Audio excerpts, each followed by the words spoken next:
네, 반갑습니다. 오늘 이렇게 이제 2년 차의 연구에서 두 번째로 이제 발표하게 됐는데요. 하여튼 빨리 발표하는 게 참 좋은 점도 있고, 오늘 지나면 이제 진짜 마음 편하게 나머지 한 10개월을 보낼 수 있는데 또 한편으로 이제 준비하는 것은 여전히 부족하고 또 많이 이제 보완해야 될 부분이 있습니다. 그래서 하여튼 뭐 그래도 이제 1년 차에 이제 조금 봤던 게요. 1년 차에는 이제 종교와 과학, 신학과 과학의 관계. 사실 뭐 제가 이 세부 전공도 아니고 이렇게 같이 이제 풍을 들어가면서 이제 하다 보니까 쉽지는 않았는데, 그래도 이제 조금씩 이제 보니까 도움은 되긴 했어요. 근데 더 심층적으로 사실 연구가 필요하긴 하다 생각은 드는데, 뭐 저의 한계니까. 그 다음에 이제 오늘 발표는 1년차의 연구를 바탕으로 하되 조금 더 이제 자연에 관한 재구성의 시도들, 그러니까 자연을 어떻게 이해할 것이냐 하는 부분하고 관련돼서 좀 다루었습니다. 그래도 제가 그 1년차 연구는 조금 더 다듬어 가지고 그 학술지에다가 내긴 냈으니까 그 총무님 저는 의무 방어는 해놨습니다. 예. 그래서 지금 이게 논문이죠, 그죠? 아니, 지금 오늘 발표는, 그러니까 1년차 연구를 다듬어서 한 거는 이제 각주 2번에 보시면 이제 9월 말로. 그러니까 이 내용하고 비슷한. 아니, 근데 오늘 내용은 이제 그거 위에서 조금 더 나아서 새로운 거예요. 그러니까 1년차 발표는 1년차고 2년차는 그거를 바탕으로 해서 조금 더 자연에, 물론 중복되는 부분이 오늘 발표는 있어요. 근데 이제 초점은 자연에 관한 생각들 어떻게 이해하느냐 하는 부분하고 관련된 부분이어서 이제 하여튼 그 부분을 더 보완을 많이 해야 되는데, 일단은 뭐 오늘 초안 정도로 해서 말씀을 드리겠습니다. 그래서 본문 2장으로 가시면요, 자연의 재구성에 위한 시도들에서 제가 이제 이안 바버, 그 다음에 메리 미즐리, 그 다음에 브룩과 칸토어, 요렇게 이제 세 그룹, 네 사람을 이제 다루는데요. 이안 바버의 경우에는 여러분 논문에 이제 2페이지 되겠죠. 어쨌든 뭐 에버딘에서 1989년에서 90년에 강연을 했었고요. 그게 이제 과학 시대의 종교인데, 물론 이제 과학과 종교, 그러니까 종교와 과학 간의 관계에 관한 논의가 이제 초점이지만, 그 안에서 이제 자연에 대한 시각들, 자연에 대한 이해들이 어떻게 이제 새롭게 드러나는지를 좀 정리를 해봤습니다. 그래서 첫 번째 과학시대의 특징 5가지 중에서 두 번째가 이제 자연에 대한 새로운 시각이다, 이렇게 얘기했는데, 그 인용분 부분 제가 한번 읽어보겠습니다. 많은 과학들이 이전 세기들에서 가정된 자연 영역들과는 철저하게 다른 특징들을 지닌 자연 영역들을 우리에게 보여준다. 아원자라고 번역하는 게 맞는지 모르겠는데 서브 어타믹이라 되어 있는데, 하여튼 오늘 발표문 중에 이 영어를 이제 번역하면서 이렇게 요약한 게 많다 보니까 용어가 정확한 번역인지 그거는 우리 과학 전공자들께서 또 좀 나중에 좀 알려주시면 좋겠습니다. 아원자 사건들의 불확정성 및 관찰자의 관찰 과정 안에의 참여와 같이 양자물리학과 상대성 이론의 새로운 특징들이 함의하는 바들은 무엇인가? 천체물리학의 현재 이론들에 따르면 150억 년 전에 지구 팽창을 시작하였던 최초의 폭발, 빅뱅의 신학적 의미는 무엇인가? 우주의 기원과 생물학적 진화에 관한 과학적 이야기들이 기독교의 창조론과 어떻게 관련되는가? 다윈은 무자기적 변이와 변이죠. 자연 선택의 작용의 관점으로 인간종을 포함한 새로운 종의 발전에 천천히 오랫동안 진행되는 과정을 묘사하였다. 더욱 최근에 분자 생물학자들이 진화에서 및 유기체들의 발전과 그다음에 기능에서 DNA 역할에 관한 놀라운 발견들을 이루었다. 이러한 발견들이 생명의 본질과 정신에 관하여 우리에게 말해주는 바는 무엇인가? 이러한 질문들은 2부에서 다루어진다. 그래서 이제 이 책이 뭐 1990년 그 정도에 강연되고 이제 출판됐으니까 그때를 기점으로 해서 이제 과학의 여러 영역들에서 새로운 발견들이 우리 자연에 대해서 어떻게 생각하게 해주느냐 하는 거를 이제 조금 더 보려고 하는데요. 그 중에 이제 물리학, 천문학, 진화 생물학에서 이론들을 다루면서 이제 하는데 사실 좀 어렵더라고요, 저는. 뭐 설명을 해주는 거는 근데 이제 과학 자체를 제가 잘 모르니까 설명은 대충 그런가 보다 하고 그냥 넘기고 거기에 이제 정리된 거, 함의된 거 위주로 이제 보다 보니까 제가 잘 이제 이해하고 해석했는지 이런 오류가 많을 것 같은데요. 하여튼 가장 대표적인 예를 이제 물리학에서 보면 이제 기존의 뉴턴 물리학에 대해 20세기 들어와 의문이 제기되었고, 특별히 이제 실제론적인 리얼리스틱 인식론, 그 다음에 결정론적 시각, 그 다음 환원론, 요 세 가지.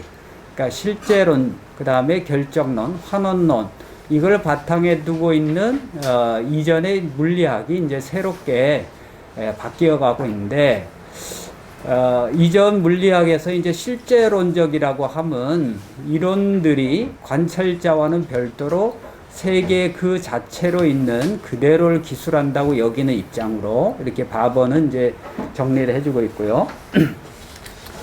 그 다음에 이제 근데 이런 입장은 실제론적 입장은 수학적으로 표현되는 질량과 속도와 같은 속성들이 실제 세계의 객관적 특성들이라고 간주되었다. 그 다음에 이제 결정론적이라고 하면 운동 중인 물질의 체계의 미래가 현재 상태에 관한 정확한 지식으로부터 예측될 수 있다고 여기는 입장으로 가장 작은 입자들부터 가장 멀리 있는 행성까지 동일한 불변의 법칙들로 지배된다고 여기는 것. 그 다음에 환원론적이라고 하면 구성 입자들처럼 가장 작은 부분들의 행동이 전체 행동을 결정한다고 여기는 입장으로 부분들 자체는 불변적이며 변화라고 하는 것, 체인지라고 하는 것은 단지 그 부분들이 rearrangement, 재배열되는 것이다. 이렇게 한다는 거죠. 이러한 이해들에서의 이제 따르면 자연이라고 하는 것은 법칙을 따르는 기계, 머신이다. 이런 이미지로 이제 자연을 이해하고, 또 세계는 하나의 정교한 시계이긴 한데 기계장치죠. 그리고 신이 있다면 신은 시계공, 이실론적인 신, 이렇게 여겨진다. 요게 이제 뉴턴의 물리학의 그 당시에 이제 자연에 대한 생각들이다 하는 거고, 그 다음에 이제 바버에 따르면 새롭게 등장한 양자 물리학의 상법성과 불확정성 및 그리고 상대성 이론에 의하여 이런 자연에 대한 이해에서 여러 변화들이 생겨나고 있는데, 이로 인하여 이제 고전적 실제론은 몰락했고, 그래서 이제 바버는 비판적 실제론, critical realism, 리얼리즘은 리얼리즘인데 이제 비판적 실제론을 얘기를 하고 있습니다. 이 입장에 따르면 이론 등과 모형들은 원자적 실제에 대한 문자적 기술들이라고 더 이상 여겨질 수 없지만, 그러니까 리터럴한 디스크립션이 아니고, 그렇더라도 이론들과 모형들은 자연의 구조들을, 그 다음에 특정한 관찰 가능한 현상들을 일으키는 구조들을 표현하는 어떤 선택적 상징적 시도들로 여겨질 수 있다. 그리고 관찰자가 관찰에 참여한다는 점이 강조된다. 그러면서 이제 양자 물리학에서는 뭐 파동함수들의 전체적 특성과 관찰 과정들의 상호작용 특성이 이러한 점을 함축하고, 또한 상대성 이론에서는 시간적 속성들과 공간적 속성들이 개별 대상들 자체의 본질적인 특질들이라기보다는 관계들이라고 여긴다. 또한 부분들뿐만 아니라 전체들을 보아야 하기 때문에 단순히 환원론이 될 수 없다는 점이 강조된다. 그래서 이제 어쨌든 새로운 물리학에서의 발견들은 고전적 실제론에서 보는 자연이 아니라 비판적 실제론에서 보는 자연 개념들.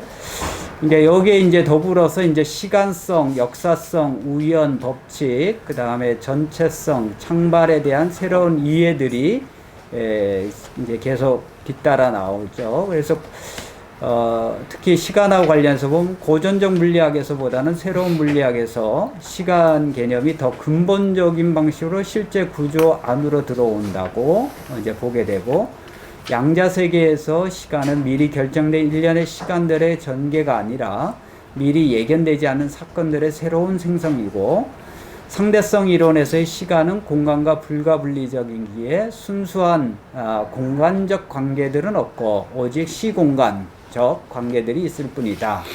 그러니까 이러한 이해들은 절대적인 공간과 시간으로 구성되는 뉴턴적 세계와는 전적으로 다르다. 또한 상대성 이론의 양자물리학 상대성 이론에서 뿐만 아니라 천문학과 진화생물학에서도 변화에 대해 그리고 진정한 새로운 창발에 대해 강조하는데, 이로 인해서 이제 자연의 역사성의 개념이 더 분명해진다 하는 거. 그리고 이제 바버는 하이젠베르크의 불확정성의 원리를 주관적 불확실성이나 또는 인간의 무지의 결과가 아니라 자연 안에서의 객관적 비결정성을 보여주는 것이라고까지 해석하는 거죠. 이러한 시각은 개별 사건들에게 대안적인 잠재성들이 있음을 의미하고, 비평형 열역학에서 두 갈래 길들 사이에서의 선택은 찬스 피노메논, 그러니까 우연, 우발 현상인데, 우주의 초기 순간들에서 양자 효과들과 진화 역사에서의 무작위적 변이들을 포함하여 다른 분야들에서도 우연과 법칙 사이의 조합이 존재한다. 그러니까 이제 어떻게 보면 법칙에 대한 이해에서도 우연하고 잘 연결해서 같이 보게 되는 이제 그런 변화들. 그 다음에 이제 복잡한 존재체들의 활동을 그들의 구성 요소들의 법칙들을 설명하려고 추구하는 환원론에 반대해서 파울리의 베타 원리에서처럼 바버는 더 고차원적 유기구조 차원들은 독특한 행동 유형들을 포함한다고 주장한다. 뭐 파울리의 베타 원리가 이제 뭔지 잘 이렇게 보려 그래도 잘 모르겠더라고요. 하여튼 뭐 1925년에 이제 제기된 뭐 이런 이론이라고 하는데, 이런 더 깊이 들어갈 때는 제가 머리가 아픕니다. 그래서 나중에 과학을 잘 아시는 분들이 이정근 교수님께서 좀 설명을 해 주셔도 좋을 것 같습니다. 관찰자와 관찰 대상 사이의 불가분리성은 상호 의존성을 보여준 추가적인 증거가 되고, 상대성의 이론에서 공간, 시간, 물질, 에너지의 통일성은 근본적인 종류의 전체성을 드러내고, 비평형 열역학 더 낮은 수준의 무질서로부터 더 높은 차원의 체계적 질서의 창발의 길로 기소한다. 그러니까 이제 지금 바버가 얘기해주고 있는 부분에 제가 이제 물론 뭐 텍스트 자체를 선택적으로 이제 부분적으로 선택적으로 보긴 했지만, 어쨌든 뉴턴적 세계관에서 보는 자연의 개념하고 이제 현대 물리학과 과학들에서 보는 자연의 이제 그림들이 이제 굉장히 달라지고 있죠.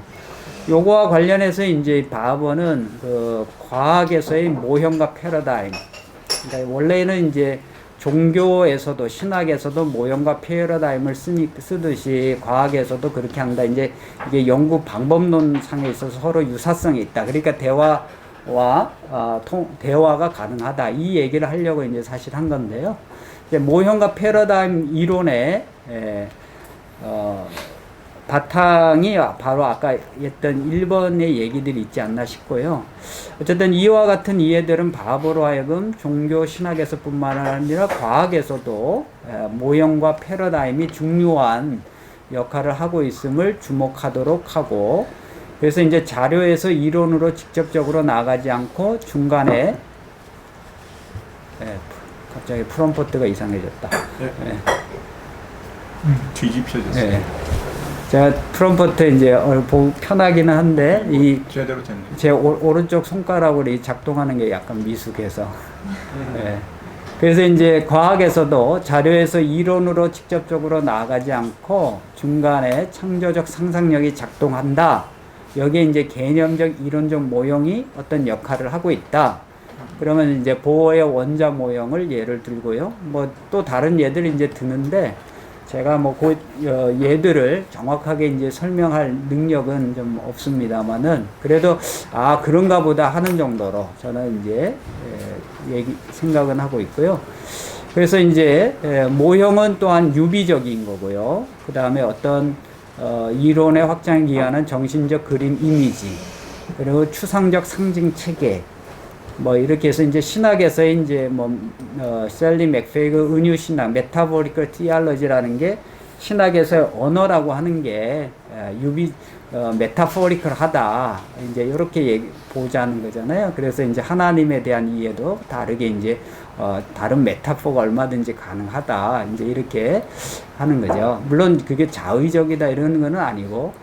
마찬가지로 이제 과학에서 자연을 이제 탐구하는 과학에서 어떤 모형이 작동하고, 근데 거기에 이제 상상력과 또 거기 안에 밑바탕이 이제 유비적이고 상징적 체계, 이런 부분들 얘기합니다. 물론 이제 그것이 단순히 뭐 개인적인, 자의적인, 임의적인 이런 거는 아니겠지만, 어쨌든 이제 기존에 이제 기계주의적으로 봤던 거하고는 좀 다른 컬러, 색깔 채색이 된 또 자연의 모습인 거죠.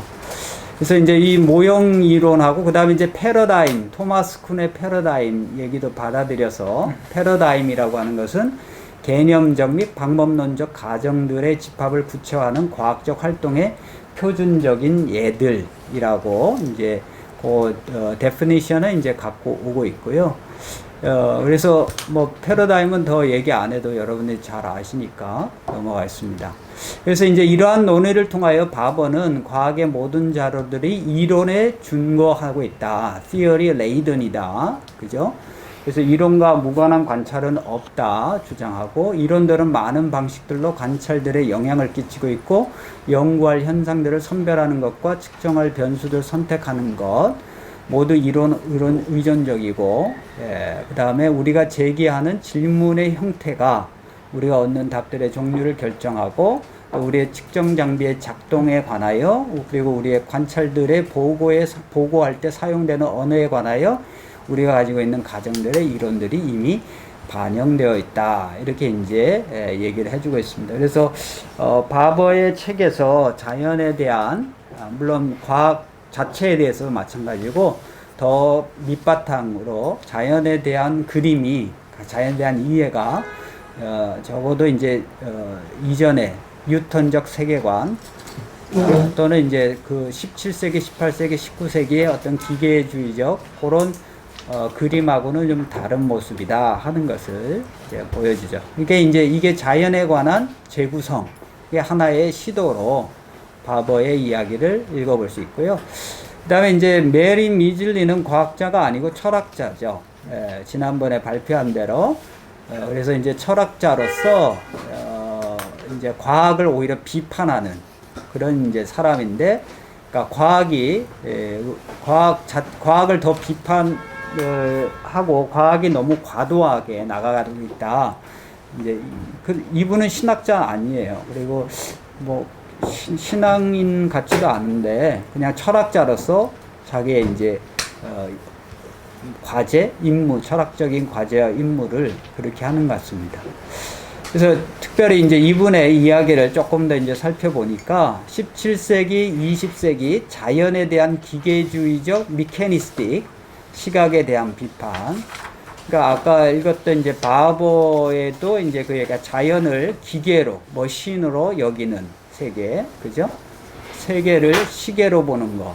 그러니까 이런 이제 대목은 중첩하는데, 이제 바버, 그 다음에 이제 또한 미즐리, 그 다음에 나는 부르카 칸토어가 같은 시기를 대충 다루긴 하지만 주목해서 보는 점이 약간씩은 다른 것 같기도 해요. 자, 미즐리에 따르면 19세기 말에 과학과 종교가 불가피하게 충돌하였고, 과학이 종교가 틀렸다고 입증하였고, 그래서 과학이 종교를 이겼다는 생각이 널리 팽배해져 있는데 이러한 충돌은 한편으로 종교가 물리적 사실들을 확립한다고 주장하면서 과학의 일을 하고자 하기 때문이기도 하고 다른 한편으로는 이제 과학이 사람들이 살아갈 수 있는 신앙, 믿음을 제공해주는 일을 하고자 하기 때문이기도 하다. 그러니까 양편에 다 문제가 있다. 이거죠. 근데 과학이 종교를 이겼다는 생각의 경우는 객관성, objectivity에 대한 잘못된 이해에 근거하고 있는데 그 뿌리는 이제 데카르트는 이제 여기서는 다 공공의 적인 것 같습니다. 데카르트처럼 정신과 물질, 주체와 객체 구분하게 되면 인간은 순수 주체로 여겨지고 물리세계인 자연은 순수 객관으로 여겨지고 그리고 이 객관성에 대한 이런 생각은 과학자들로 하여금 객관적이 되도록 하고 그리고 자연이 객관적이라고 믿도록 만든다.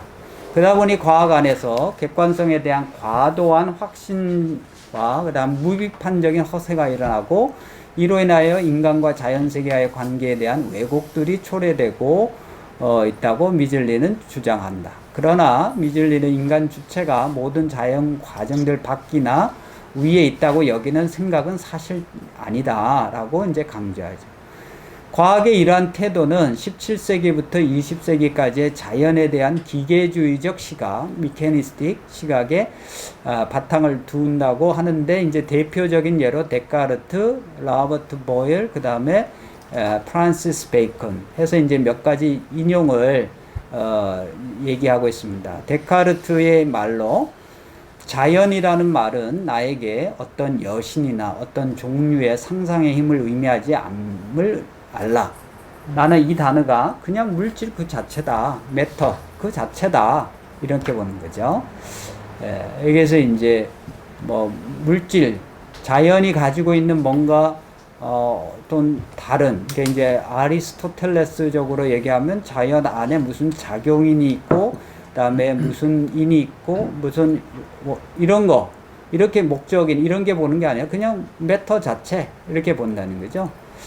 그다음에 이제 보일은 사람들이 자연이라고 부르는 어떤 존재는 무한한 힘을 지닌 일종의 여신으로 표상된다고 말하면서 사람들이 자연이라고 부르는 것에 대해 보이는 공경, 레버런스, 공경은 신의 열등한 피조물들을 지배하는 인간의 제국에 방해가 됐다. 그러니까 그 이전에 이제 자연에 대해서 뭔가 좋은 태도로 이제 했던 거가 문제다 하는 거죠. 뭐의 문제냐면 인간의 제국을 이 자연물을 다스리고 하는 인간의 제국에 방해가 된다. 이렇게 이제 불평했다는 거죠.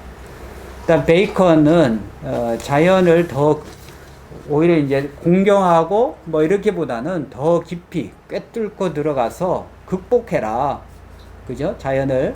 그리고 자연을 정복하고 제압해라. 또 그렇게 할 수 있을 것이다. 이런 식의 이제 태도를 보여요. 그러니까 17세기부터 20세기까지 자연을 물질 그 자체로, 더 나아가서 자연을 기계로 여기며, 그러면서 이제 이런 과정에 이제 자연을 depersonalizing 또는 impersonalizing 하게 보는 시도들이 있었다. 특히 계몽주의 초기에 학자들은 기존의 입장들을 가혹하게 비판하였는데, 그 중에 이제 자연에 대해서 이전의 생각들이 그러니까 어떻게 좋은, 그러니까 공경한 태도, 자연을 그런 시각들도 이제 계몽 초기에서는 그거 다 뭐냐면 미신이다. 이렇게 이제 얘기를 했죠. 비판을 했습니다. 그래서 이제 기계주의적 입장을 지닌 과학자들은 새롭게 순화시키는 열심 또는 살균을 위한 열정 또는 때때로 인지적으로 세탁하려는 강박증을 드러냈고 대단히 정결케 하려는 퓨리파잉 하려는 과정에서의 작은 역할조차도 받아들이고자 하는 의지가 뒤따랐다. 그러니까 오히려 자연에 대한 공경과 이런 태도를 다 깨끗이 씻어버리고 또는 제거하려는 이제 이런 역할을 과학자들이 기계주의적 입장을 지닌 과학자들이 하겠다. 뭐 이런 얘기죠. 그래서 이게 이제 과학의 본질이다. 이렇게까지 생각이 됐었다는 거죠. 이러한 과정에서 기계론자들은 자연에 대한 놀라움, 경의, 원더를 제거하였고, 또 자연 숭배, 네이처 워십과 같이 보였던 것에 대해 반대하는 운동을 벌였으며, 자연 세계에 대한 기술에서 매력, 끌림, 어트랙션과 같은 용어의 사용을 무시하였다. 심지어 케플러의 입장에도, 여기 이제 케플러 입장하고 뉴턴의 입장은 오히려 이제 이 미즐리의 얘기에서는 케플러나 뉴턴은 이제 그냥 그 당대에 이제 더 기계론적인 입장이라기보다는 그나마 케플러하고 뉴턴은 그 당시에는 그나마 자연에 대해서 어떤 원더나 이런 것을 가지고 있었다, 이런 입장이거든요. 그래서 이제 케플러의 예는 어떤 이제 조수는 이제 밀물 썰물, 달의 어트랙션에 의해서 생긴다, 이런 표현을, 어트랙션이라는 표현도 썼다, 케플러는. 근데 이제 더 기계주의적인 과학자들은 그런 표현조차도 받아들이고 거부했다, 이런 얘기고요. 뉴턴의 경우도 이제 만유 인력의 이론에서도 당시 기계론자들에 의해서 무시되었고 공허하고 비이성적인 것으로 간주되었다. 이제 그 바버하고 이제 미즐리하고 약간 차이점은 뭐냐면, 이제 미즐리는 17, 18, 19세기, 20세기까지 거기에 기계론적인 세계관, 자연관에서는 이제 케플러하고 그다음에 이제 뉴턴의 같은 경우는 약간은 이제 조금 덜 기계론적이고 좀 예외적이라면, 이제 바버의 얘기는 이제 뉴턴의 물리학, 뉴턴적 세계관 자체가 어떤 좀 기계주의적인 그런 식으로 이제 보는 약간 상이한 관점의 차이는 있다. 물론 이제 케플러하고 뉴턴은 이제 그 변화 과정의 어떤 이제 정도의 차이로 우리가 또 이해는 해볼 수 있지 않을까 생각이 되는데요. 어쨌든 미즐리가 이제 비판하는 건 바로 기계주의적 자연관, 그거였습니다. 거기에 이제 데카르트, 로크, 보일 이런 사람들. 그래서 이제 미즐리가 조금 더 이제 복원 내지는 강조하고 싶은 것은 이제 자연에 대한 경외, 경탄, 존경이에요. 이게 꼭 이분은 이제 그 유실론자는 아닌 것 같은데요. 꼭 유실론적이다 이런 얘기가 아니라, 어쨌든 신을 얘기하지 않더라도 자연에 대한 뭔가 AWE, 그다음에 원더, 그다음에 레버런스 이런 얘기를 이제 철학자로서 해야 된다. 이와 같은 기계주의적 및 비인격적 자연 개념은 19세기, 20세기를 거치면서 이제 실증주의 그리고 객관주의적인 입장과 결합이 되었고, 즉 과학의 객관성에 대한 과도한 이해가 만연하게 되었고, 이로 인하여 과학과 종교 사이의 갈등과 충돌이 불가피하게 되었고, 이러한 현상의 원인을 밝히고자 했던 미즐리는 기포드 강연을 통해 우리랑 과학 활동에서 인간의 심리적 요소가 작동하고 있다. 여기서 말하는 psychological factor들은 뭐냐면 motivation, 동기부여라든지, 그 다음에 종합적인 세계 그림들, 월드 픽처라든지, 신화들, 드라마들, 판타지 등과 같은 심리적 요소들이 우리의 모든 지적 활동의 상상의 배경을 형성하기 때문이라고 주장한다. 미즐리의 분석에 따르면 지식이란 별도로 독립된 현상이 아니고 신뢰를 통해서 가능하게 되고, 우리가 신뢰하는 것에 대한 선택을 통해서 이루어지고, 근대 과학의 거대한 성취들조차 물리적 세계를 신뢰하고자 하는 혁명적 결정에 의해서 나온 것이긴 하지만, 또한 우리 안에 있는 능력들을 신뢰하는 것을 포함하는 거고요. 우리 안의 능력들은 회의적, 비판적, 반복론적에서 동시에 물리적 세계를 향해 있는 신뢰행위다. 그리고 이제 이러한 신뢰행위는 명시적으로 종교적인 신뢰이고, 창조주를 신뢰하기 때문에 우리는 창조물을 신뢰할 수 있다고 미즐리는 말한다. 또한 미즐리에 따르면 과학은 홀로 이루어지지 않는다. 우리가 아주 많은 다른 놀라운 것들을 믿지 않는다면 우리는 과학의 명제들을 믿을 수 없다. 우리가 외부 세계의 존재를 믿지 않는다면, 우리의 감각과 기억과 정보 제공자를 신뢰하지 않는다면 우리는 과학의 명제들을 믿을 수 없다. 그러니까 우리가 이러한 것들을 믿는다면 과학의 세계보다 훨씬 더 넓은 세계가 있을 거고, 그 그렇지 않으면 이제 우리의 세계는 수축되고 위축될 것이다. 뭐 이런 얘기를 하고 있습니다. 손가락에 땀이 나서 그런지 이게 이제 다 프롬프트가 안 올라가는데 그 다음으로 올려주실래요? 네, 더 올리시고, 네, 네. 이러한 입장을 견지하는 미즐리는 일찍이, 그러니까 이제 첫 번째 책 소개를 주로 했고요. 그 전과 후의 책을 또 하나 이번에 더 조금씩 보게 됐는데, 그 기포드 강연 전에 나왔던 책이 이제 종교로서의 진화, Evolution as a Religion인데, 요 책에 보니까 자연과 우주에 대한 경애, 경탄, 그 다음에 존경이 전적으로 적합한 감정. 그러니까 자연에 대해서 우리가 이런 감정들을 가지는 것은 전적으로 적합하다는 거예요. 예. 근데 이제 과학자들은 자꾸 그것을 이제 제거하려고 하는데, 예. 그 다음인가? 예. 그죠. 과학자들이 그것들을, 감정인데 과학자들이 그것들을 회복해야 한다고, 그러니까 미즐리가 이미 이제 85년에 주장했다는 겁니다. 과학자들이 주장한 게 아니고 이제 미즐리가 그렇게 주장했다는 거고요. 그래서 이제 미즐리의 표현 중에 이 말이 있더라고요. 예, 그러한 감정들을 결여한 탐구자는 investigator는 bad scientist다 이렇게까지 얘기를 하고, 그 다음에 이제 기포드 강연 이후에 한 10년 정도 이후에 나온 책 있죠. 2002년에 Science and Poetry. 그래서 이분이 또 문학에도 관심이 있는지 모르겠지만 하여튼 이 책에서는 자연과 우주에 대해 personification이 필요하다. 여기 그리고 거기에 이제 경탄이 들어가야 된다는 거죠.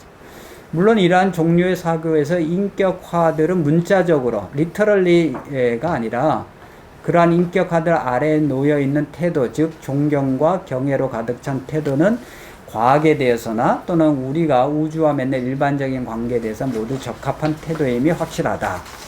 하여튼 이렇게 얘기하고 있습니다. 그러니까 철학자 그 미즐리의 과학에 대한 비판, 네, 이제 핵심은 자연을 너무 기계론적으로 보지 말고, 물론 그렇게 본다 해도 그 안에 이미 신뢰가 깔려 있는 거니까 그걸 좀 더 강조해서 보면 우리가 과학자들이 자연을 보는 데 있어서 심리적인 요소들을 잘 보고, 그 다음에 자연에 대해서 오히려 이제 경외, 경탄, 존경 이런 자세를 회복해야 된다 하는 점으로 이제 얘기를 하고 있습니다. 글쎄 뭐 그것 자체가 이제 과학을 그러면은 과학적이지 않게 하는 건가 뭐 이럴 수도 있겠지만, 뭐 그거는 어느 정도의 차이인지에 대해서는 뭐 세밀하게 좀 더 봐야 되겠죠. 그다음에 이제 세 번째 브룩과 칸토는 두 사람이 같이 이제 1995년에 이제 그 기포드 강연을 하는데 제목 자체가 이제 자연의 재구성입니다. Reconstructing Nature. 그래서 이제 이분들의 일단은 이제 장점은 과학사가예요. 과학의 역사를 다루는 사람들이기 때문에 그게 일단 되게 탄탄하더라고요. 그래서 너무 이제 많은 사례들을 책에서 얘기해서 뭐 머리가 복잡하고 제가 다 이해를 못하는데, 그래도 이제 이분들이 이제 그 종교와 과학을 다룰 때 단순히 뭐냐면 한두 가지 뭐 유형으로 다루지 마라. 역사적으로 이제 분석해 보니까 다양한 접근들이 있었다. 그래서 이제 전에 이제 제가 1년 차에 발표한 거에 이제 거기에 몇 가지 소개를 해드렸는데요. 그래서 이제 이분은 역사적 연구에서의 접근들이 여러 가지로, 그러니까 종교와 과학에 관한 여러 입장들을 역사상에서 볼 수 있다. 이걸 이제 다 세밀하게 분석하고, 이제 그걸 통해서 이제 말하고자 하는 바가 뭐냐면, 종교와 과학과의 관계에 관한 논의에서 그동안 제시되어 왔던 판에 박힌 틀로부터 벗어나라. 그러니까 우리는 뭐 물론 바버가 이제 네 가지 유형론을 제시하잖아요. 갈등, 그 다음에 독립, 그 다음에 대화, 그 다음에 통합. 물론 이것조차도 굉장히 좋은 그 이전에 이제 갈등과 충돌이었다면 거기에 비해서는 진일보된 유형론이지만 그 유형론조차도 굉장히 이제 판에 박힐 수 있는 거다. 이제 역사적 접근으로 들어가면 훨씬 더 다양하고 넓은 차원으로 이제 그 관계를 얘기해 볼 수 있다 하는 거고요. 둘째는 이렇게 역사적 접근을 통해서 보니까 종교와 과학의 A와 B의 관계를 자꾸 다루려고 하는데 이미 A와 B에 대한 정의, 데피니션이 깔려 있는 거죠. 특히 이제 과학은 뭐고 종교는 뭐다라고 하는 본질주의적 입장에 빠진 상태에서는 다루니까 한계다는 거죠. 그러지 말라는 거예요. 그 다음에 세 번째는 역사적 접근을 통해서 알 수 있는 것은 역사와 거리를 둘 수 없는 것은 분명한 거니까 그 얘기는 우리도 종교와 과학의 얘기를 다루지만 결국 역사 속의 한 부분이다를 잘 인지하고 있어라. 이제 이런 얘기죠. 근데 이제 그런 정도로 이제 그 종교와 과학에 대한 논의를 굉장히 다차원적으로 열어주고 풍성하게 해준다 하는 점에서 굉장히 인상적이었어요. 근데 이제 그 인상적인 것에서 더 주목할 점이 있는데 그들에 따르면 종교, 과학과의 관계에 관한 역사적 연구의 접근들을 통해서 더욱 명확해지는 점은 이분들의 얘기예요. 자연이 리컨스트럭션 된다는 사실이다. 뉴턴조차도 사실은 자연을 재구성한 창의적 사상가 중에 한 사람이라고 그들은 간주한다. 뉴턴은 자연을 재구성하였고 그들의 재구성에서 아름다움, 미를 보았던 다수의 창조적 사상가들 중에 한 사람이다. 자연을 기술하는 뉴턴의 그림에서 자연은 이상화, 관념화되고 있다. 예술에서처럼 과학에서도 자연이 재구성될 때 자연이 관념화 또는 이상화의 과정을 통하여 파악되고 이해된다고 그들은 주장한다. 즉 인간이 있는 그대로 자연을 만나는 것이 아니라는 점을 분명히 했다. 그러니까 여기서도 이제 뉴턴이 이제 좀 나오는데 이제 뉴턴에 대해서는 이게 나름대로 좀 좋게 평가를 하고 있죠. 그러니까 그 얘기는 이제 책에 보니까 뉴턴이 이제 마뉴일러 법칙을 설명하고 그림을 그리고 할 때 보면은 굉장히 거기에 이제 미적인 요소가 작동하고 있더라 하는 것을 이제 보여주죠. 그래서 이제 이안 바번은 일단은 이제 뉴턴의 물리학, 뉴턴은 물리학, 천체 물리학에 대해서는 좀 비판적인 시각이었다면, 그래서 이제 새로 나온 세계관하고는 좀 이전의 버전이라고 본다면, 미즐리의 경우에는, 이제 뉴턴의 경우에는 좀 더 뭔가, 있었다 하는 거. 그 다음에 이제 부르크하고 칸토의 경우에도 이제 뉴턴에는 좀 이런 부분들이 미적인 요소들이 작동하고 있다. 이런 얘기를 하고 있어서 이게 뉴턴의 그 물리학이 역학이 에 대한 정확한 게 어떻게 봐야 되느냐 하는 점은 좀 다양한 논의가 좀 필요하지 않을까 이런 생각이 듭니다. 자, 이러한 점에서 자연에 대한 연구에서 상상의 역할이 매우 중요하고 더 많은 상상이 자극될 수 있도록 할 필요가 있고, 이제 캠벨의 논의에 근거하여 이 캠벨의 논의를 제가 다 자세히 보지는 못했어요. 캠벨의 책 자체가 이제 Philosophy of Rhetoric, 수사의 철학, 수사 철학 이래야 되나요? 하여튼 뭐 그런 책을 이제 인용을 하고 있는데, 그게 이제 바탕으로 해서 부르크와 칸토는 상상을 충족시켜주는 4가지 특징들이 vivacity, beauty, sublimity, novelty. 근데 이제 그 중에 이제 2가지, beauty하고 sublimity에 대해서 관심을 갖고 있고요. 아름다움은 디자인, 질서, 오더, 정합성, 코히어런스, 조화, 일치, 대칭과 같은 개념들과 밀접하게 연결되어 있고, 이러한 것들은 상상을 기쁘게 하고 또 정신에 위안을 주는 것이다. 그리고 이제 18, 19세기 초에 많은 작가들이 아름다움과 숭고를 구별했는데, 이제 정신에 위안을 주는 정도라면 이제 뷰티라고 이제 보고, 그 다음에 이제 서블리미티는 이제 공포라고 번역해야 되는지 테러, 전율이 더 나을 것 같은데, 어떤 이제 뭔가를 보는데 이제 전율이 느껴지고, 그 다음에 이 정신이 위안 정도가 아니라 어떤 텐션, 긴장의 상태에 놓이게 하는, 그게 이제 숭고, 숭고라고도 번역하는 게 맞는지 모르겠어요. 그래서 뷰티와 서블리미티의 이제 구분을 하면서 어쨌든 이 두 가지가 그 자연과학자들 속에 있고 그 안에는 이제 경탄, 경외, 존경을 많이 불러일으키는 자연세계의 그러한 측면들을 환기시키는 숭고를 광범위에 사용하고 있더라. 자연 신학자들이. 그래서 이게 원더, 경외, 존경, 자연에 대한 이런 개념들이 미즐리하고도 이제 요게 겹쳐서 굉장히 신기했어요.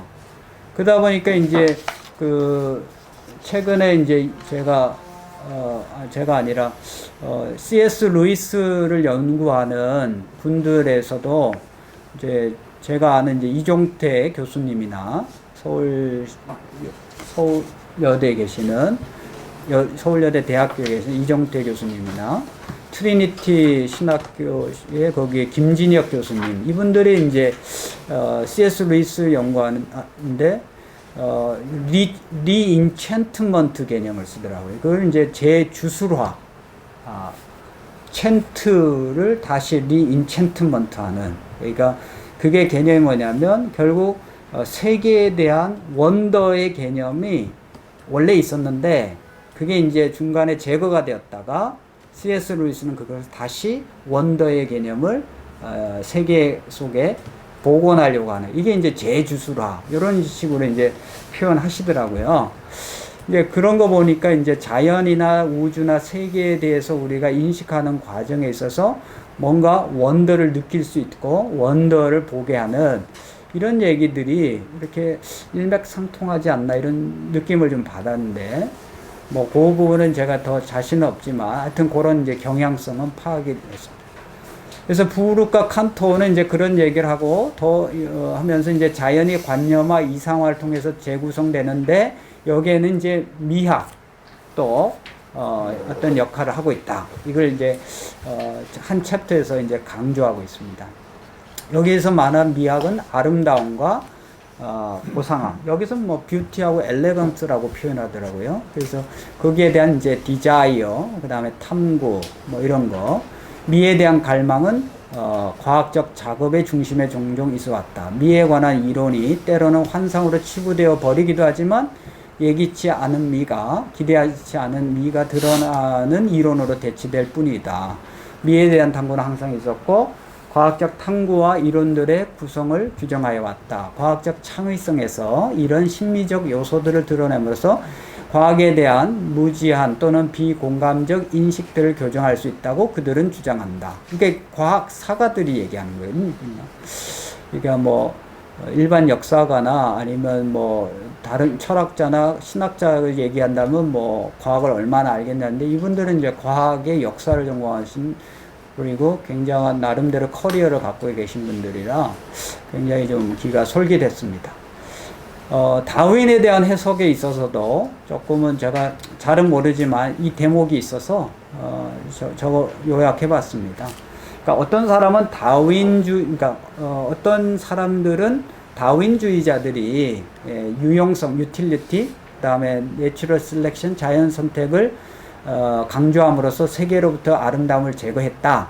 또는 다원주의자들의 아름다움을 유용성으로 환원시켰다. 이렇게 이제 주장을 하고 다윈이 아름다운 것들과 숭고한 것들을 죽였다. 이렇게 결론을 내는 사람들이 있는 것 같지만 그리고 뭐 실제로 다윈도 노년에 자신에게 미학적 감수성이 태화되어 있다. 이렇게 스스로 불평하였다고도 하지만 근데 부르크와 칸토는 다윈에 대한 더 세밀한 연구들을 해보면 다윈이 실제로는 서블리미트에 그렇게 인센서티브인가? 테이티브인가? 그렇게 이제 묻어나지는 않았더라. 이제 이런 얘기까지 해서 이제 다윈에게도 실제로는 미의 심미적 요소들이 작동하고 있었더라. 이런 얘기를 이제 해주고 있습니다. 저한테는 좀 어려운 얘기인데요. 그 2년차 연구가 사실은 이제 저희 전체 주제가 빅 히스토리를 이제 연구하고 빅 히스토리하고 관련해서 또 각자 연구를 이어가는 거라서 제가 이제 조금 다룰 수밖에 없었고, 근데 이제 비히스토리 책은 이제 저희가 우리 그 기포드 연구가 시작되기 훨씬 전에 이제 약수동에서 모여서 약수 포럼에서 우리가 저희들이 읽었잖아요. 그래서 이제 그때 이제 많은 정리를 하긴 했었는데, 뭐 제가 빅히스토리를 더 이렇게 세밀하게 연구하고 이렇게 해서 할 얘기는 별로 없더라고요. 근데 다만 이제 오늘 논의를 통해서 좀 얘기를 해보고자 한다면 뭐냐. 결국 이제 빅히스토리는 이제 거대사잖아요. 138억 년의 타임라인 안에서 8가지 임계의 국면을 설정하고, 그래서 첫째는 138년 전에 빅뱅, 둘째는 별의 출현, 셋째는 새로운 원소의 출현, 넷째는 태양계와 지구의 형성, 다섯째는 지구에서의 생명체의 출현, 여섯째는 호모사피엔스의 집단 학습의 시작, 일곱째는 농경의 시작, 여덟째는 이제 근대의 혁명, 그래서 그 중에서 산업혁명.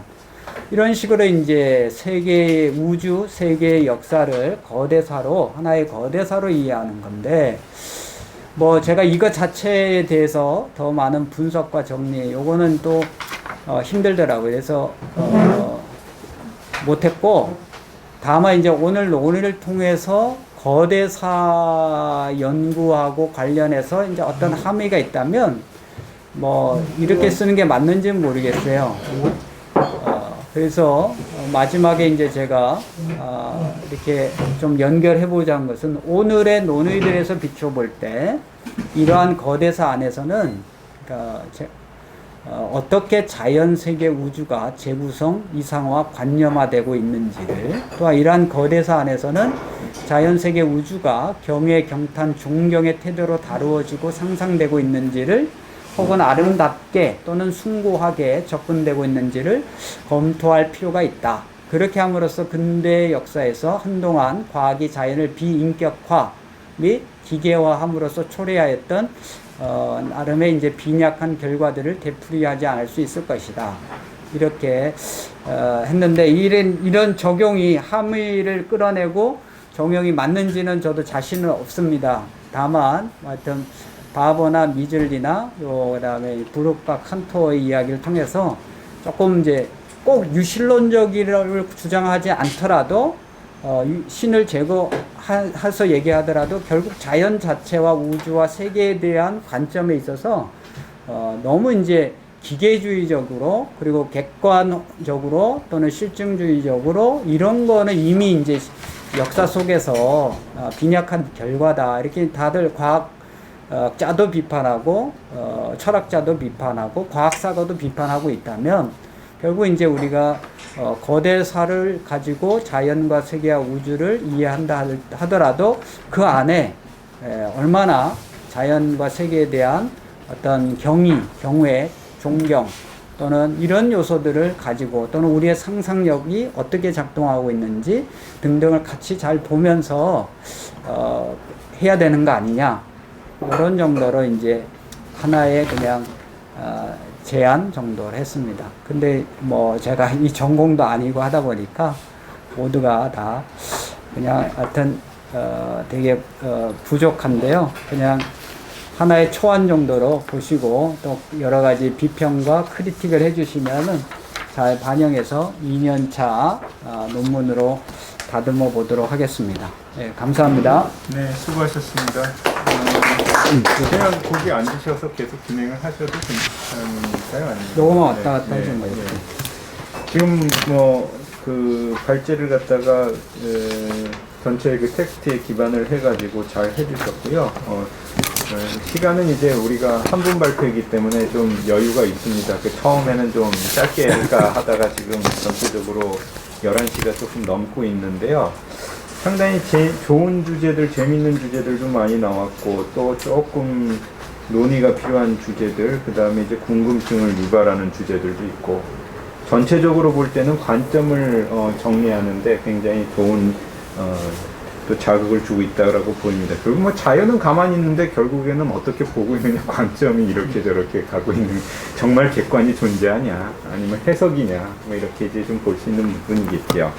제가 그 토론에 들어가기 전에 아까 전에 교수님께서 발제를 하시다가 몇 가지 이제 그 용어라든지 아니면 요런 그 관점이라든지 요런 것에서 좀 추가적인 설명이 좀 있으면은 좋을 것 같다라고 말씀을 주신 것들이 있는데, 예를 들어서 그런 것들이 파울리. 네, 3페이지의 그 파울리 베타 원리라든지 아니면은 이제 이 뒤쪽에 가다 보면은 조금 그 전문적인 용어 에 관련된 부분이라든지 아니면 관점에 대한 부분이라든지 이런 것들을 이제 좀 보충을 해주시면은 이제 조금 더 이해도가 높아질 것 같아 갖고, 혹시 그 지금 자연과학을 공부하신 분들 중에 이 파울리의 베타 원리를 비롯해 가지고 뭐 아까 전에 그 진행을 하시면서 말씀하셨던 몇 가지 용어나 개념들에 대해서 좀 보충 설명을 해 주실 분들이 있으면 잠깐 좀 이야기를 듣고 그 다음에 이제 토론으로 들어가면 좋을 것 같은데요. 혹시 이 부분에 대해서 추가 설명을 해 주실 수 있는 분들이 계신지 뭐 자유롭게 한번 말씀을 좀 해 주시면 좋을 것 같습니다.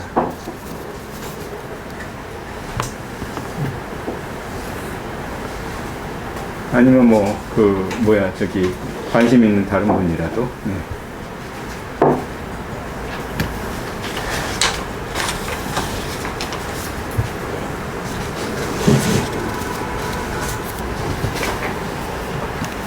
어떠실까요?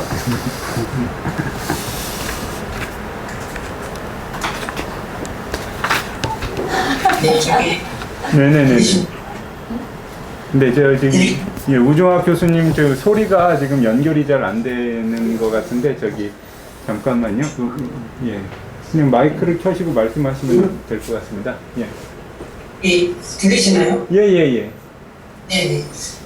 아무도 말씀 안 하시니까 제가 짧게 얘기하면, 파울리의 베타 원리는 그 원자의 전자가 여러 가지 이제 물리량을 갖는데, 전자가 만약에 두 개가 있으면 서로 같은 물리량을 가질 수 없는 원리를 보통 이야기합니다. 쉽게 이야기해서 전자 두 개가 있을 때 하나가 짝수의 물리량을 갖는다면 다른 하나는 짝수를 가질 수가 없고 반드시 홀수를 가져야 되는, 이제 서로 베타적으로 하나가 결정되면 다른 하나가 이제 결정되는 그런 원리를 이제 파울리가 발견해서 이름이 붙었고요. 이게 그럼 이제 왜 이제 이렇게 서로 전자 내에서 약속이나 하는 듯이 왜 이런 원리가 작용하는가? 거기에 이제 말해서 이제 연구들이 많이 진행됐다, 이렇게 이해하시면 좋을 것 같습니다. 어떻게 보면은 어떤 제1 원리에서부터 뭔가 설계도가 딱 있고, 그거대로 전자나 이제 어떤 원자들이 행동하는 것처럼 이제 보이는데, 거꾸로 이제 그 현대 물리학이 발전하면서 전자의 행동들을 관찰하니까 이런 이제 베타적으로 물리량을 서로 다르게 만든다는 것이 알려지게 되는 거죠. 그래서 그런 식으로 이해하시면 되지 않을까 싶습니다. 또 한 가지만 더 말씀드리면, 권충현 교수님 발제하시면서 뉴턴에 대한 입장이 이안 바버하고 나머지 두 사람하고 약간 다른 것 같다는 말씀하신 건데요. 우리가 보통 이제 기계론이라고 하면 데카르트의 기계론을 이야기하고 시계를 많이 이제 생각하는데, 사실 물리학에서는 그거를 이제 뉴턴의 물리학이라고 또 이야기하고 고전 물리학이라고 이야기하죠. 근데 구체적으로 실제로 보면 뉴턴은 완전히 기계론이라기보다는 자연 세계 외에 어떤 신의 행위 같은 것들을 많이 고민을 했었습니다. 그래서 이제 가령 이제 태양계 같은 경우에도 행성들이 운동을 하면 만유인력 법칙으로 기계적으로 움직이는 것 같지만 역학적으로 불안정하기 때문에 그 궤도가 유지가 될 수가 없는데, 가령 이제 하나님이 계속 안정한 상태로 태양계가 운동할 수 있도록 계속 뭔가 관여하신다. 그래서 기계론하고 조금 다른 행성 자체가 움직이기보다는 뭔가 이제 외부의 조절 역할, 그런 것들을 많이 이야기했기 때문에 뉴턴은 이제 단순히 기계론으로 보기보다는 기계론에 부합되지 않는 어떤 상당히 좀 신의 어떤 행위 같은 것들을 많이 집어넣었었습니다. 그래서 이제 보통 말할 때 그 이안바바 같은 경우가 이제 뉴턴을 이야기할 때는 주로 기계로 쪽을 이야기하는 것 같고요. 나머지 두 저자가 말할 때는 뉴턴이 단순히 기계론으로 보지 않고 이런 이제 뭔가 좀 다른 어떤 그 기계론적이지 않은 내용들을 추가적으로 많이 고민하고 뭐 이야기한 거에 주목해서 이야기한 게 아닐까 이렇게 정리해 볼 수 있지 않을까 싶습니다. 이상입니다. 아, 예, 예. 전문가로 답게 이제 간략하게 설명을 잘 해주셔가지고 좀 이해도를 또 우리가 높일 수 있게 되었습니다. 혹시 뭐 그 외에 네네. 말씀해 주신 거를 좀 더 쉽게 이해하려고 한번 다시 여쭤보면 우종학 교수님한테, 그러니까 예전에 그 글을 읽을 때 파울리의 베타 원리를 쉽게 설명하는 한 책은 그렇게 표현을 하더라고요. 그러니까 같은 물리량을 가진 두 입자가 하나의 시공간 안을 같이 점유할 수 없다. 뭐 이런 식으로 표현도 가능한 건가요? 네, 그리고 사실 그 전자 스핀과 관련된 건데요. 스핀이 하나가 위쪽 스핀이면 다른 하나는 똑같은 스핀을 가질 수가 없고 반대 스핀, 아래 스핀을 가지게 되는 그런 건데 이게 뭐 공간으로 이렇게 표현하셔도 좋고요. 사실 이제 전자 모델도 우리가 이제 보호의 원자의 모델에서는 태양계처럼 전자들이 준위에 따라서 그 원자 핵 주변을 도는 것처럼 생각하는데 그렇게 이제 원계로 도는 건 아니고 그냥 전자 구름이라고 얘기하잖아요.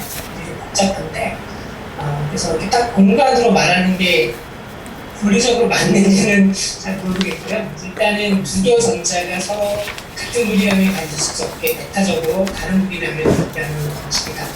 이렇게 이해하시면 쉽지 않을까 싶습니다.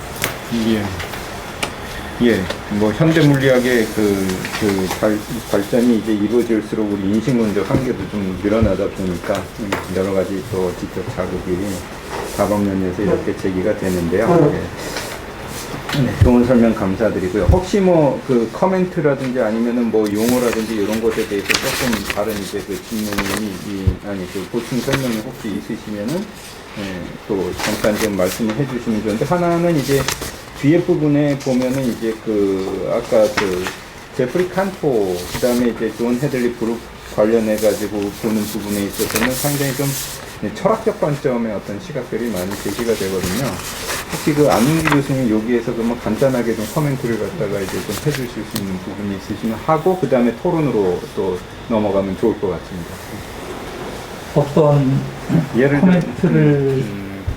예를 들어 이제 뭐 자연을 갖다 이제 보는 부분에 있어서 숭고라고 하는 부분으로 본다. 이게 숭고를 공포에 근거한다라고 그랬는데 어떻게 보면은 전 또 압도라고 할까? 뭐 이런 어떤 의미로 보면은 사실 요즘 포스트 모더니즘에서 다시 숭고 개념이 나오면서 그런 의미에서 이제 그 숭고라고 하는 것으로 자연을 본다. 그리고 요것하고 결부해 갖고 객관적 자연을 갖다 이렇게 조금 그 보던 시각으로부터 약간 아까 말씀했던 리인챈트먼트라고 하는 그런 부분으로의 어떤 시각 전환이 일어나는데, 그런 부분에서의 어떤 그 용어라든지 아니면은 이런 관점에 대해서 혹시 코멘트를 간단히 좀 해주실 수 있는 부분이 있는가라고 해주십니다. 네, 그것과 관련하여서는 우리 이상은 교수님이 좋은 말씀,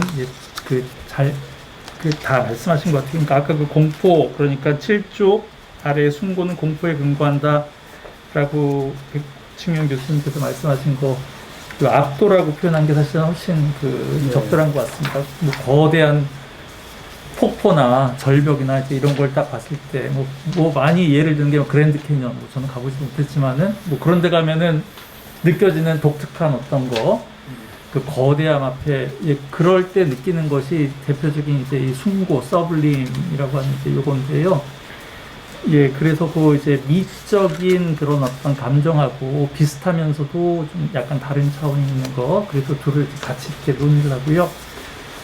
제가 꼭 언급을 좀 하고 싶었던 거는 이제 다른 건데, 아까 우리 백충현 교수님께서 이종태 박사님 또 김진혁 교수님 말씀하시면서 리인챈트먼트, 자연을 재주술화, 자연을이죠. 아무튼 재주술화하는 어떤 트렌드가 있는 것 같다라고 이제 말씀하신 그것하고도 사실 관련이 되는데, 저는 포인트가 지금 뉴턴과 관련해서도 이제 우종학 교수님께서 지적을 하셨듯이, 뉴턴 그 기계론이냐 아니냐 뭐 이제 등등등 그것보다도 지금 더 중요한 그 기준은 뭐냐 하면은 자연을 살아있는 걸로 보느냐, 즉 생명이 있는 걸로 보느냐, 아니면은 죽은 걸로 보느냐, 저는 이제 그 차이가 좀 그 핵심인 것 같습니다. 오늘 그 거론하신 세 책에서도 여러 가지 지금 다양한 우리가 해석 가능하지만은 지금 계속 포인트는 저는 이제 그 점에 좀 주목을 해서 계속 좀 같이 따라 읽었는데요.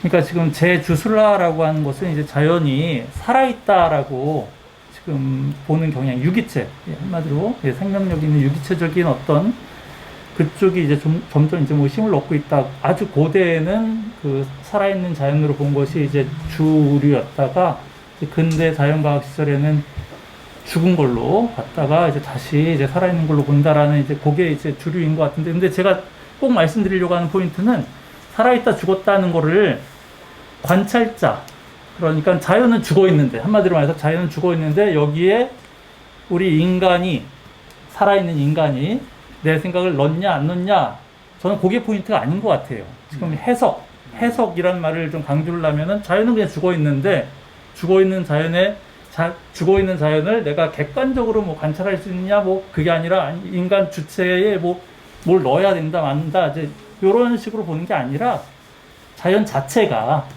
관찰자와 좀 무관하게 자연 자체가 죽어 있는 걸로 보느냐 살아 있는 걸로 보느냐, 저 이제 그게 좀 더 이제 그 포인트인 것 같고, 그러니까 주술화라는 것도 인간 관찰자가 이제 주술을 넣는 게 아니라 자연이 살아있다라고, 오브젝티브하게 살아있다라고 그 보는 관점이 좀 다시 힘을 얻는다라고 저는 이제 그렇게 좀 보인다. 그런 점에서 아까 그 뉴턴 같은 경우는 그러니까 데카르트 같은 경우가 대표적으로 그 기계론의 대표인데요. 그러니까 자연이 죽어 있는 것이고 기계적인 운동, 톱니바퀴 같은 운동만 하지 자기 혼자서 운동을 못하는 그런 것인데, 뉴턴은 당장 어트랙션, 아까 매력이라고 번역을 하셨는데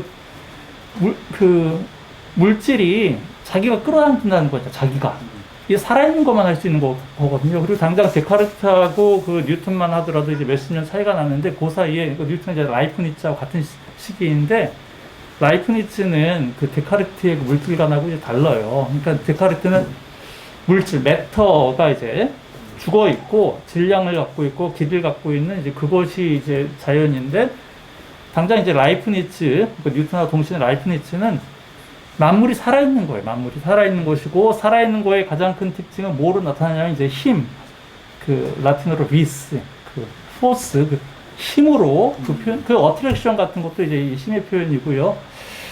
그러니까 아무튼 제가 좀 장황한데, 아무튼 좀 포인트가 지금 이제 자연을 죽은 걸로 보느냐, 살아있는 걸로 보느냐, 이제 그 관점의 차이가 좀 중요하지 않을까. 저는 이제 그렇게 생각을 합니다. 네, 좋은 코멘트시고요. 이게 사실은 이제 그 몇 명의 중요한 학자들을 중심으로 자연에 대한 관을 다루다 보니까 계속 이제 이걸 객관으로 봤느냐, 아니면 저는 이제 그 사실은 자연은 가만히 있는데 이제 주관자가 계속 어떤 해석을 가하고 있느냐, 이런 어떤 관점이 조금 부각이 되는 것 같다고 생각을 했고, 우리 안 교수님께서는 역시 그 좀 다른 차원에서 자연을 살아있는 것이냐 죽어있는 것이냐로 보는 것에 따라서 굉장히 차이가 납니다. 그것도 굉장히 좋은 통찰인 것 같습니다. 자, 이렇게 이제 그 코멘트를 중심으로 한번 조금 더 이해도를 높이고요. 이제 좀 자유롭게 이제 좀 텍스트에 있는 내용이나 아니면은 이제 조금 더 그 심도 있는 대화를 위해서 좀 질문을 갖다가 이렇게 제기를 해주시면은 그것을 바탕으로 조금 더 심도 있게 이해를 확대할 수 있도록 하겠습니다. 네, 자유롭게 오픈을 하고 한번 좀 질문을 좀 연결해 가시면 좋을 것 같습니다.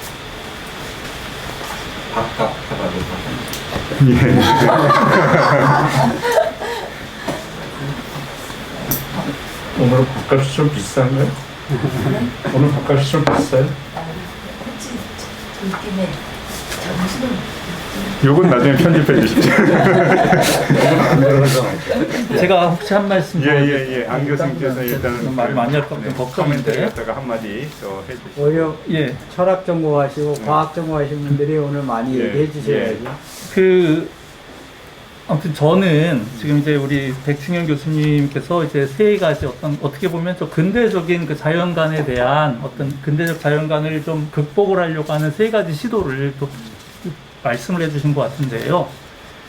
그러니까 저는 오히려 요게 제가 이제 결론적으로 말씀드리려고 하는 건데, 저는 오히려 좀 우리가 주목을 해야 되는 포인트는, 그러니까 이런 식으로 현대에서 근대적 자연관을 극복을 하려고 하는 시도들이 나타났다라고 하는 게 그게 중요한 게 아니라 원래 이제 나투라, 네이처라고 하는 단어, 피지스라고 하는 것 자체가 자기 혼자서 자라고 자기 혼자서 유기체, 원래 자연에 대해서는 원래 살아있는 걸로 사실은 이미 어원에서부터 볼 수 있듯이 이제 그렇게 봤단 말입니다. 그런데 오히려 저는 포인트는 근대에는 왜 죽어있는 자연, 왜 기계적인 자연이라고 하는 생각을 왜 하게 되었는가가 사실은 더 이제 그게 더 생각을 해볼 만한 포인트라 생각하고, 그 점에서 저는 이제 백충현 교수님께서 맨 마지막에 자연을 맨 마지막에 한동안 과학이 자연을 비인격화 및 기계함으로써 초래하였던 빈약한 결과라고 이제 표현을 하셨는데, 좀 어떻게 보면 좀 도전적인 질문이지만, 근대 자연과학에서 자연을 죽어있고 기계로 보고 인간이 컨트롤할 수 있는 걸로 봐서 결과가 빈약했나요? 오히려 더 과학적인 성과가 오히려 죽어있는 걸로 봐서 죽어있는 걸로 봐가지고 오히려 더 성과가 크지 않았었나라는 이제 그러니까 무슨 말이냐면, 의사가 사람을 이제 치료를 해야 돼, 수술을 해야 돼, 해부를 하고.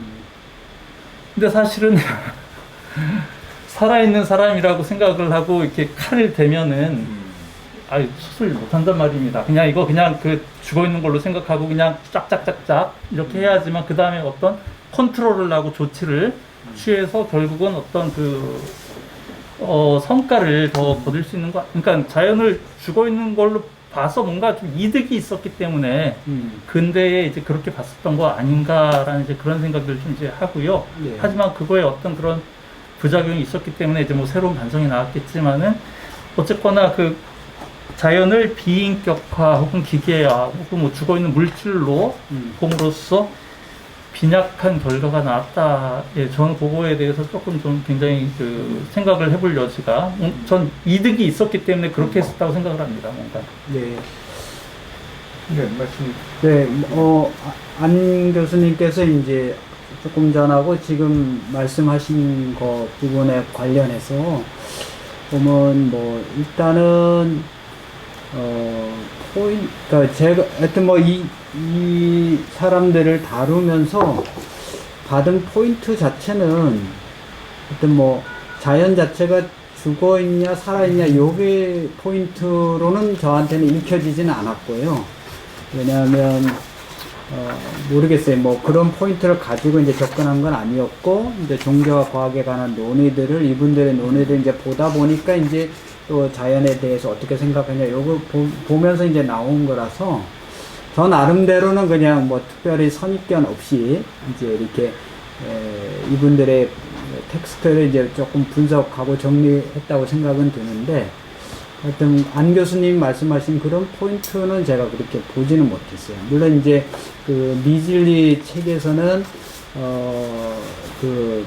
Science and Poetry 세 번째 책에서는 그러니까 자연에 대해서, 이 지구에 대해서 가이아 이론 있죠?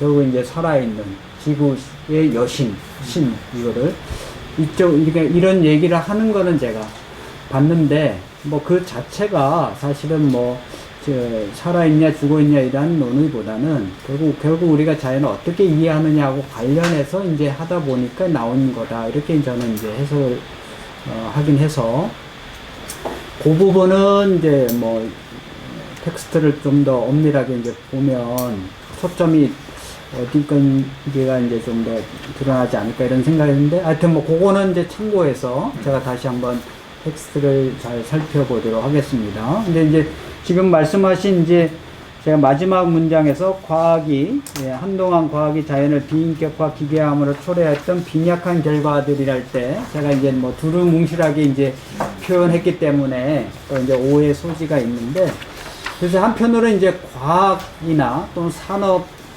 과학에서의 과학혁명을 통한 과학의 발견들이나 또 이제 이를 바탕으로 하는 산업에 적용돼서 산업의 혁명이나 그 자체의 어떤 결과, 그러니까 그 자체 안에서 만들어진 그 발견들이나 또는 만들어진 결과들은 많긴 많겠죠. 그런 점에서 그런 점에서는 이제 그런 의미에서는 이제 빈약한 건 아닌데 오늘날 저는 어떤 생각을 이제 하면서 요걸 쓰냐면 과학이 발전했지만 또 과학에 하는 많은 성과들이 있지만 결국은 이제 오늘날에는 생태 위기에 대한 의식도 있고, 그러니까 이제 단적인 예로 이제 코로나19에 대해서 어쨌든 뭐 지금은 인간의 탐욕이 그 궁극적인 원인이다 이렇게 하고 있는데 그동안은 뭐 인간의 탐욕이 이래저래 참 많이 확장되고 발전되고 많이 이제 증폭되고 그래서 이제 세상은 발전하고 문명은 발전하고 이렇게 생각했지만 그래서 이제 4차 산업혁명 얘기 나오고 뭐 포스트 휴머니즘, 트랜스휴머니즘 이런 얘기가 사실 작년 말까지 엄청나게 많은 우리의 담론이었지만 작년 말 이후로 이제 코로나19 오면서 요거는 지금 싹 들어갔고 오히려 이제 어떻게 하면 이제 우리가 다시 자연하고 공생하고 공존하느냐 이런 얘기들이 있었고요. 뭐 요 얘기가 아니더라도 이제 기후변화라든지 또는 생태 위기라든지 또는 과학이 발전했지만 그러니까 더 나아가서 오히려 이제 18세기 19세기 유럽의 모더니즘이 발전해서 유럽 세계는 발전하고 무한히 진보한다라고 얘기했지만 결국은 뭐 문명사적으로는 1차 세계대전, 2차 세계대전이 터짐으로써 거기에 대한 비판적 성찰이 나오고 이제 이런 것을 제가 이제 염두에 두면서 결국 과학이 발전해서 좋은 점도 있었겠지만 그럼에도 불구하고 문명사적으로는 오히려 더 참담한 결과를 초래한 점이 있기 때문에 이제 그런 점에서 이제 제가 말씀드린 건 이제 빈약한데 빈약하다기보다는 조금 달리 표현하는 게 더 낫지 않았나 이런 생각이 드는데 하여튼 제 생각은 그랬었습니다. 네. 뭐 빈약한 건 아니고 말씀 누가 말씀 예예예 정대경 교수님 예, 그 기계론 관련돼서 안윤기 교수님 말씀하셨던 그 구분대로 살아 있거나 죽어 있거나 그런 방식으로 볼 수도 있겠지만 그 기계론이 내포하고 있는 것 중에 하나가 환원이 가능한가 가능하지 않은가 영역도 있잖아요.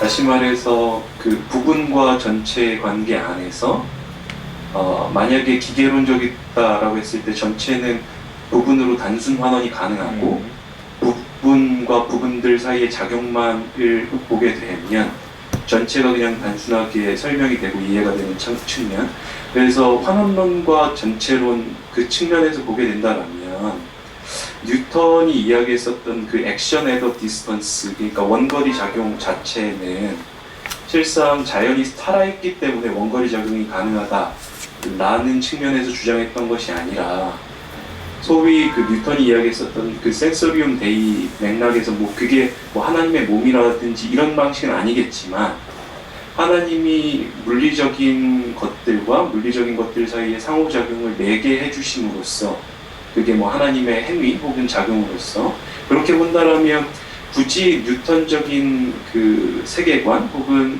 자연에 대한 이해 그게 살아있는 것이어야만 그런 방식으로 이해되지 않을 수도 있지 않을까 그런 생각을 좀 해봤습니다. 그러니까 고맥락에서 보면 굳이 자연에 대해서 뭔가 뭐 살아있음의 뭐랄까요 속성을 부여하고 약간 독립적인 주체성을 부여한 상태에서 이해하는 것이 아니라 전체론적인 견지에서 보면 좀 그런 부분을 제고해 볼 수 있지 않을까 그런 생각이 좀 들었거든요.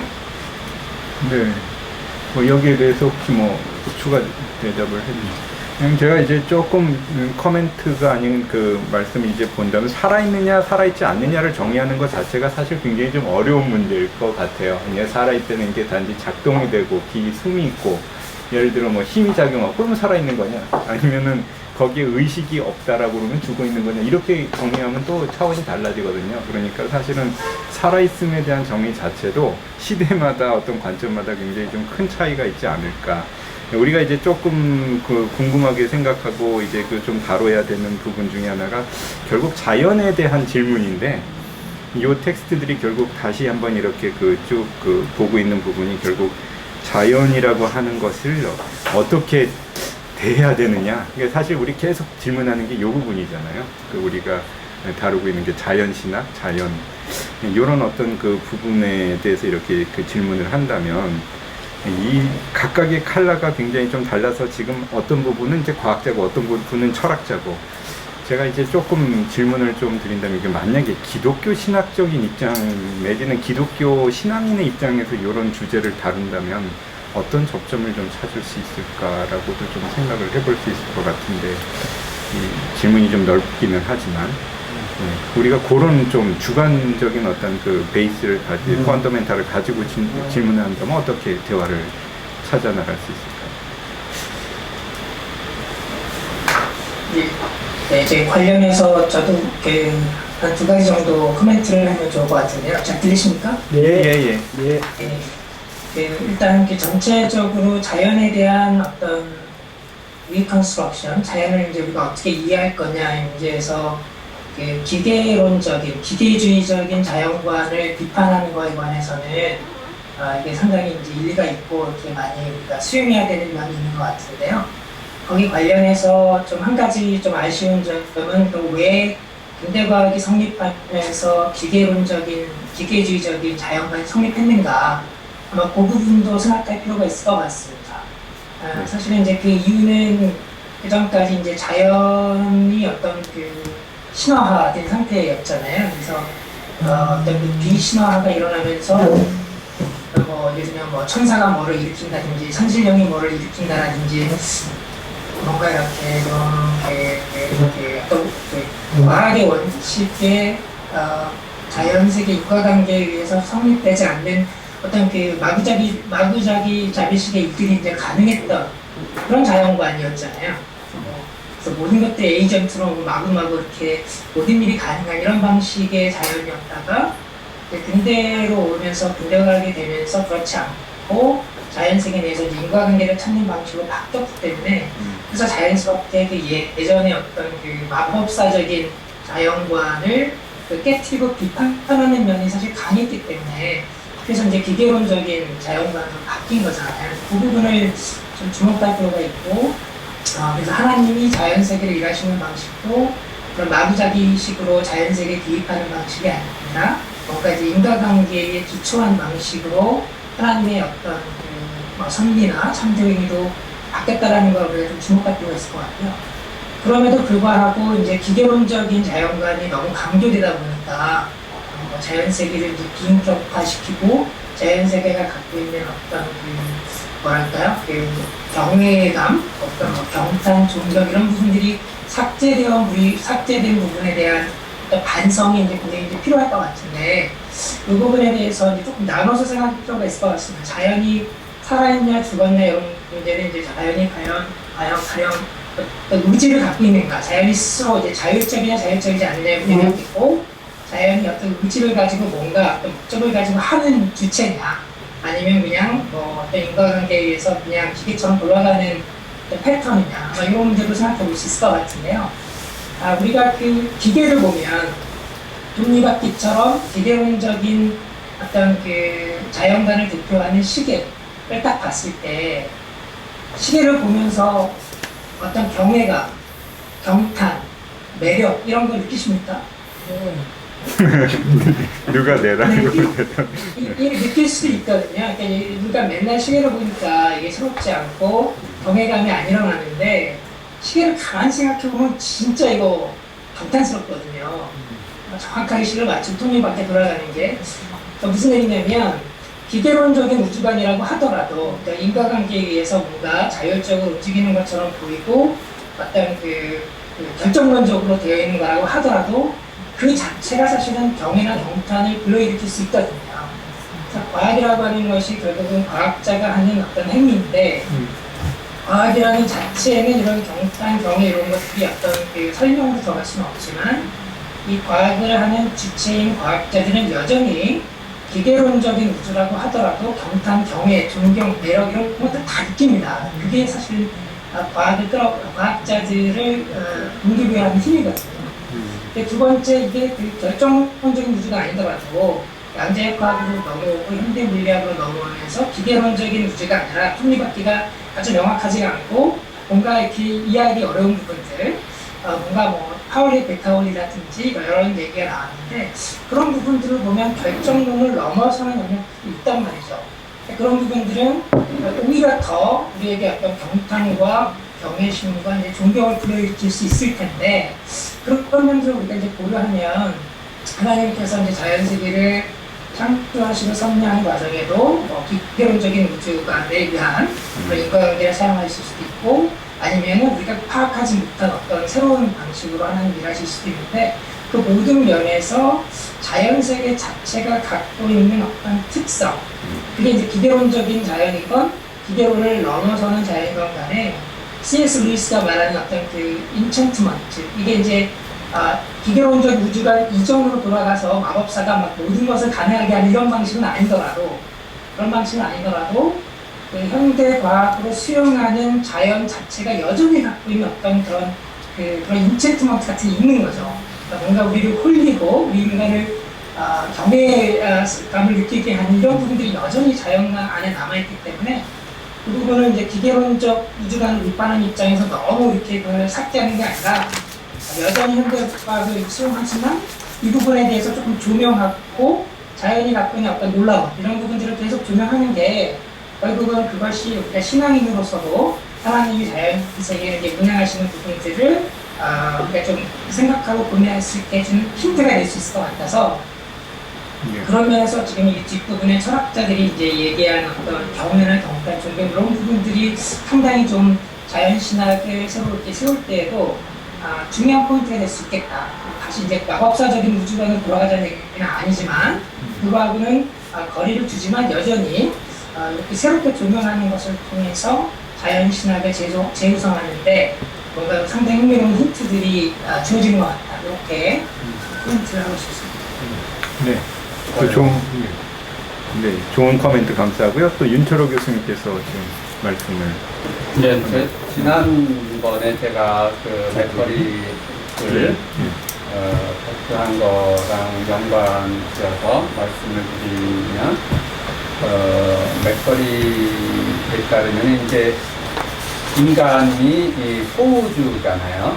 그러니까 말하자면 우주가 인간을 이제 자기 스스로 만들어내는데 우주의 진화 과정 속에서 그러니까 이제 자연이 스스로를 의식하는 자연을 만들어낸 거죠.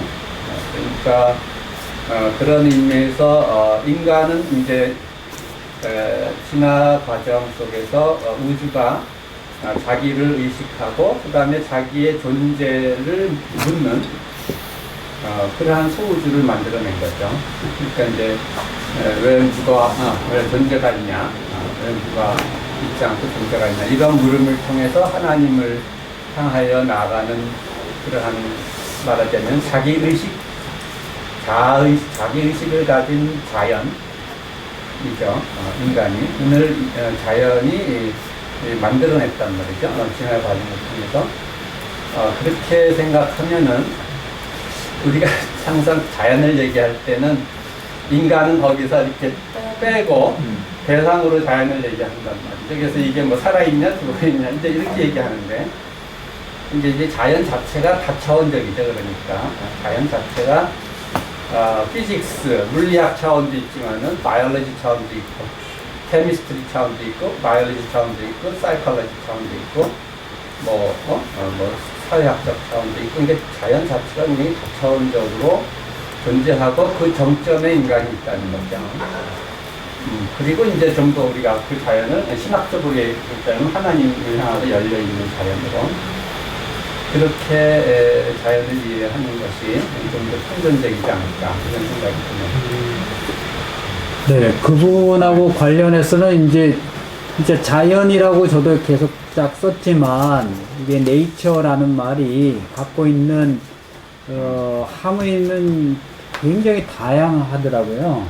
서양은. 그러니까 인간이 갖고 있는 본성도 휴먼 네이처라고 표현하고, 자연 세계일 때 내추럴 월드라고도 하고, 그 철학자 스피노자인가요? 예, 나투라 나투란스, 나투라 나투라타, 능동자연과 피동, 수동자연 이런 구분도 있고, 또 이제 여기에 대비되는 개념이 이제 나투라하고 쿨투라, 컬처에 대비되는 의미의 이제 나투라 개념, 자연 개념도 있고, 또 자연법에서의 나투라도 있고, 그게 이제 나투라 안에 이제 피지스, 물리 개념도 있고, 그러면 노모스하고 대비되는 피지스, 그러니까 법하고 반대되는 그런 의미의 또 이제 그 피지스 개념도 있고, 그래서 사실은 언제 한번 작심하고 이 네이처 개념을 쫙, 서양에서의 네이처 개념을 싹 정리를 한번 해볼까 하는 생각도 사실은 요걸 쓰면서 생기긴 했어요. 또 우리 신학 안에서는 네이처하고 그레이스의 관계가 또 대비되는데, 꼭 대비만 아니라 이제 이게 그 좋은 관계도 맺을 수 있잖아요. 은총이 자연을 완성하기도 하니까.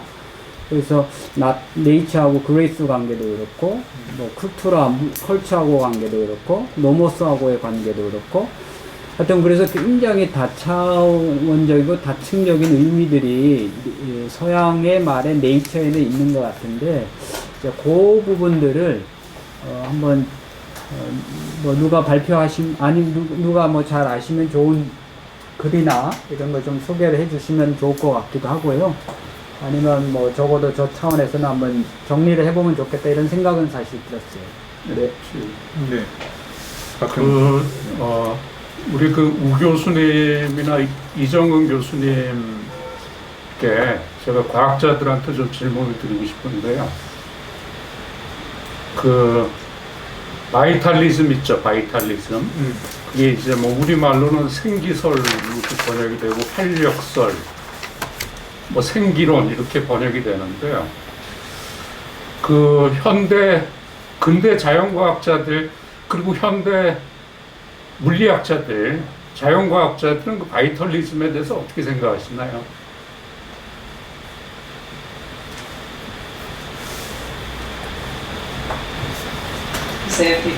바이탈리즘 좀 개념부터 좀 소개해 주세요. 철학하시는 그게 이제 근대로 넘어오면서 사실 그 기원이 그 아리스토텔레스로 가야죠, 그죠? 안 박사님. 그래서 베르그송 뭐 이런 거 아닌가요? 근데 그 바이탈리즘이 그 기계론으로 넘어오면서 결국은 그 기계론, 근대 과학의 기계론의 대적이 바이탈리즘이라고 생각이 드는데,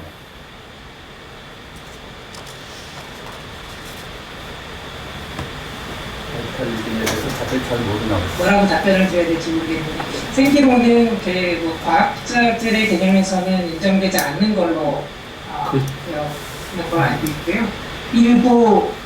일부 과학자들이 이제 소수 의견으로 여전히 그 지구 자체를 하나의 어떤 생명체로 본다든지, 우주 전체를 생명체로 본다든지, 아니면 오늘 윤 교수님께서 아까 말씀하신 것처럼 의식의 문제에 관련해서 뭔가 우주하고 인간이 연결되는 어떤 그런 흐름을 생각해 볼 수 있을 것 같은데, 어떤 과학적 결론이라고 보기는 어렵고, 현대 과학자들은 아마 대부분 생존에 대해서는, 특히 생명과학자들은 인정하지 않는 입장이 주류 입장이다, 이렇게 저는 그렇게 알고 있습니다.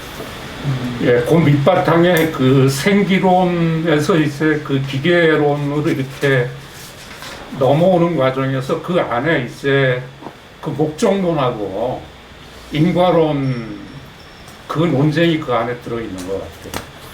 그러니까 이제 근대 세계관이 되는 게, 근대 자연관이 되는 게 지금 계속 나와 있지만, 결국은 인과론적으로 분석해 들어가는 거잖아요. 그리고 목적론을 이제 전부 버리고, 그래서 이제 그 지금 환원론이나 이런 것들이 다 거기에 연관되는 것 같다, 이런 생각이 들거든요. 그래서 사실은 그 과학 철학에서 그 보니까 좀 논쟁이 됐더라고요, 보니까. 그래서 어떤 과학 철학자들 같은 경우는, 그러니까 실험실에 있는 과학자들 같은 경우는 제가 보기에 바이탈리즘 거의 잘 모르고 그 다음에 거의 부정하는 것 같은데, 과학 철학자들 중에는 그 대가들 중에 그 바이탈리즘에 대한 입장이 약간 좀 갈리는 경향이 있는 것 같더라고요. 그래서 제가 어디서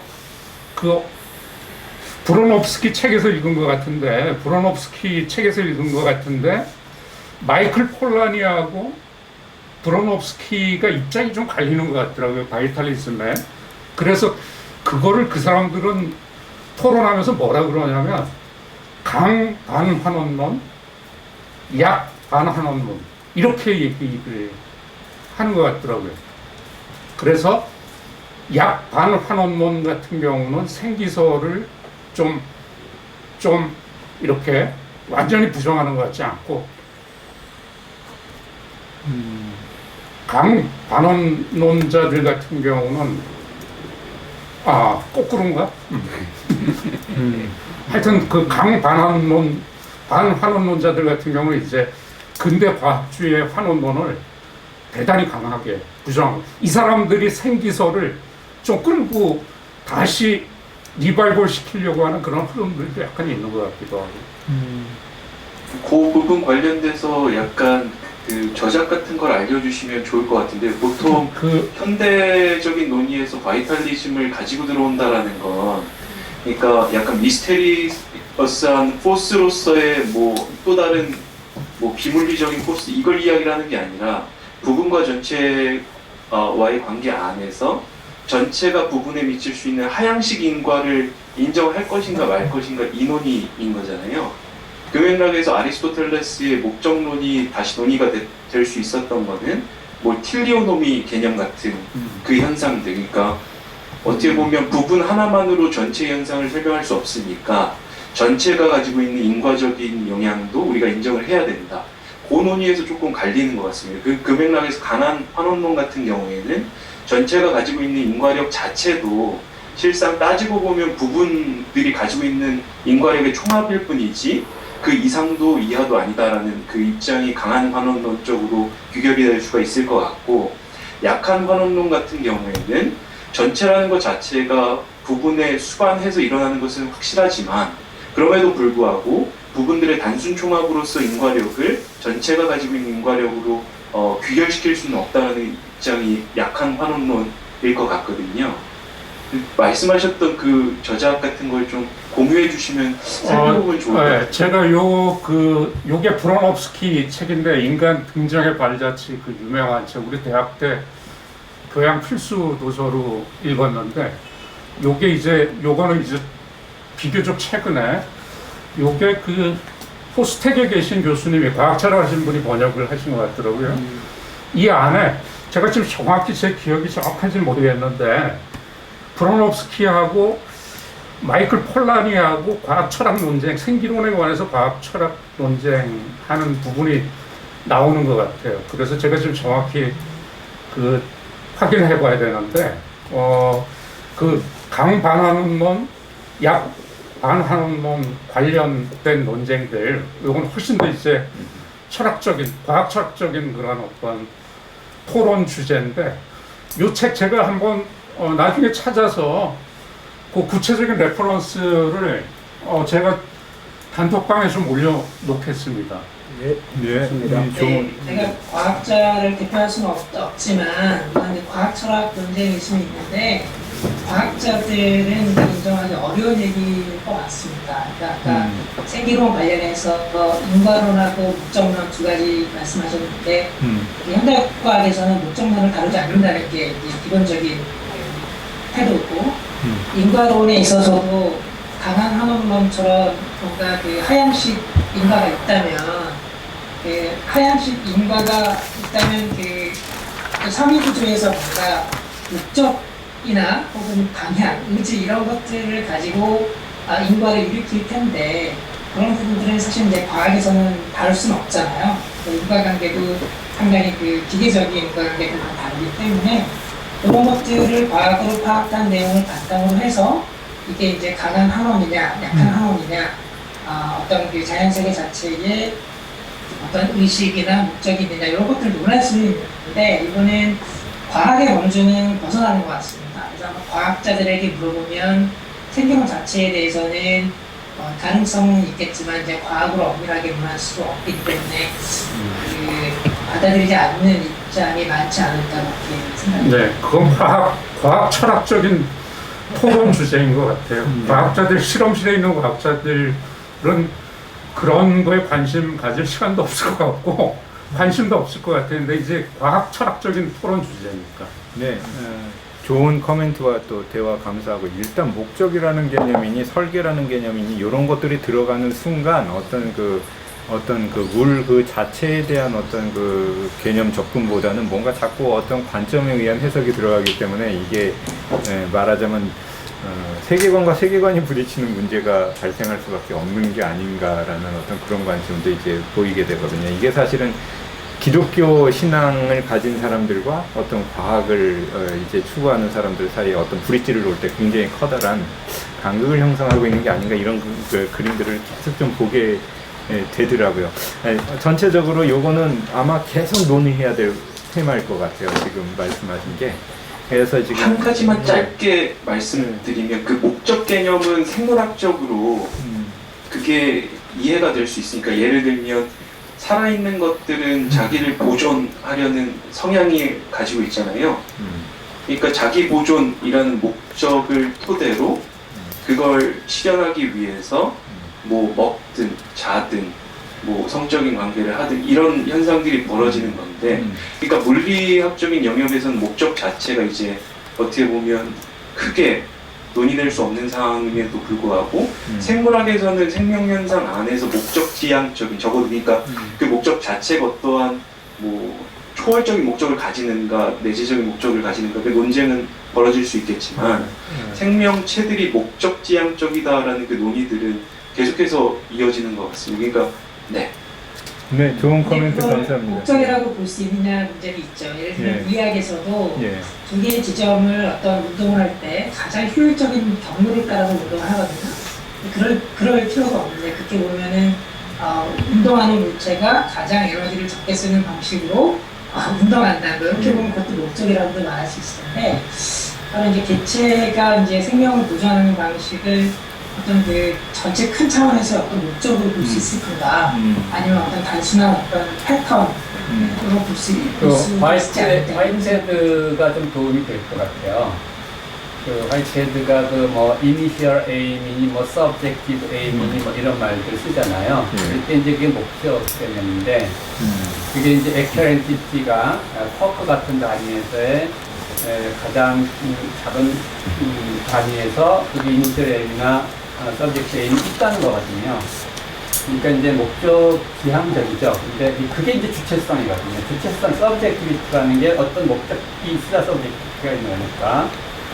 근데 이제 그거를 의식이 있냐 없냐 의식 차원으로는 거기까지는 안 가도 그러니까 이제 예를 들면 뭐 나무나 뭐 식물이나 다 이게 의식이 출현하기 이전 단계에도 다 서브젝트에는 있다는 거거든요.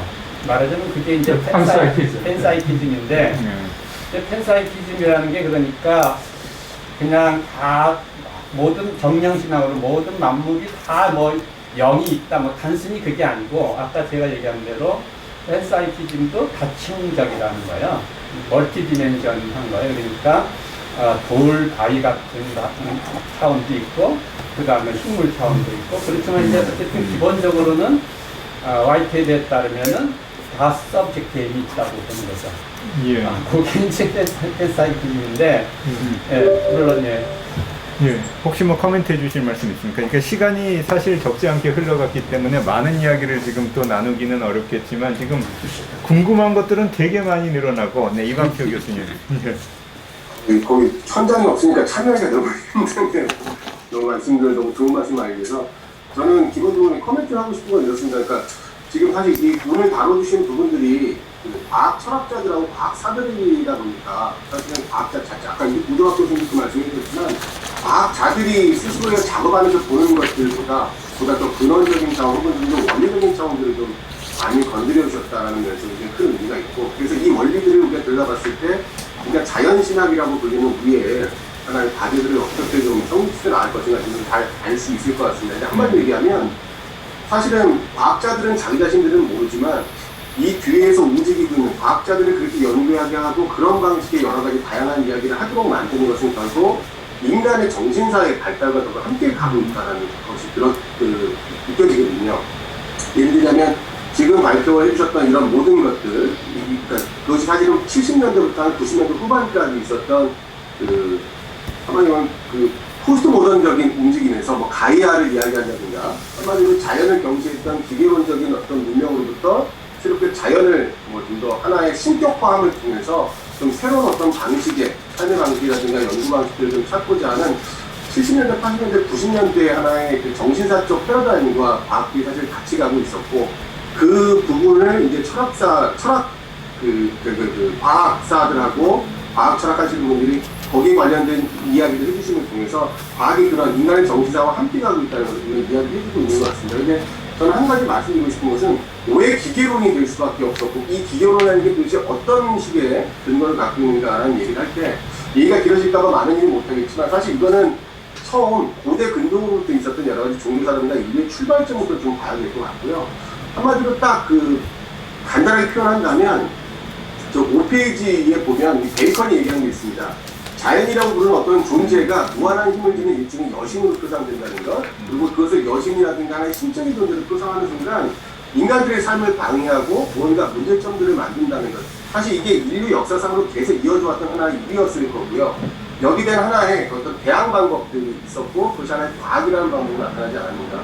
그러니까 과학사 책들 같은 경우 히포크라테스라든가 플라톤이라든가 이런 사람들을 과학의 출발점으로 보면서 결국은 우리 기독교적인 표현을 본다면 우상파괴라고 불리는 것.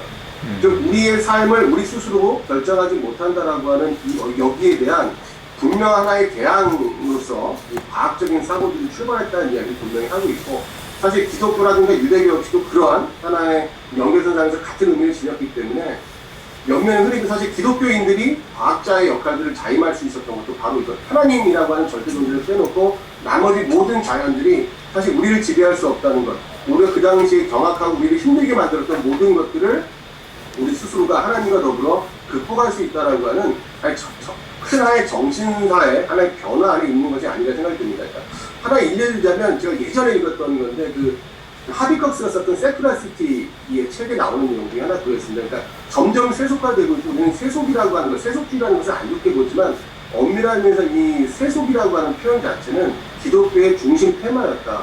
뭐냐면 우리를 둘러싸고 있었던 악마와든 혹은 주술화되었던 다양한 것들을 때려부수고 결국 이 모든 것들이 투명하고 명백하게 밝혀짐을 통해서 우리의 삶을 보존하려고 했던 하나의 중요한 움직임이었다는 이야기를 좀 들어보면 사실 이 논의들이 또 각자 패러다임이 있으니까 기계론적인 것을 통해서 기존에 있었던 큰 문제점들을 극복하고 주술적인 걸 깨부셨다면 이것들을 깨부수다 보고 극단으로 가다 보니까 너무 지나치게 깨부수는 방식이 되었기 때문에 문제가 생긴 것을 어떻게 극복할 것이냐 라고 할 때 이것의 반대급부로서의 다신론적이라고 얘기할 수도 있고 주술적인 자연에 대한 이야기를 다시 갖고 오려고 하는 포스트 모던이 갖고 있는 하나의 모습이 아닌가 생각이 좀 들었고요. 그래서 한 가지 말씀드리고 싶은 것은 자연신학을 우리가 이야기한다고 할 때, 그리고 이건 아마 범죄 신론이 될 텐데, 법 내재 신론이 될 텐데, 자연에 대한 경애, 경탄, 존경이라고 하는 것을 우리가 어떻게 의미할 수 있을까?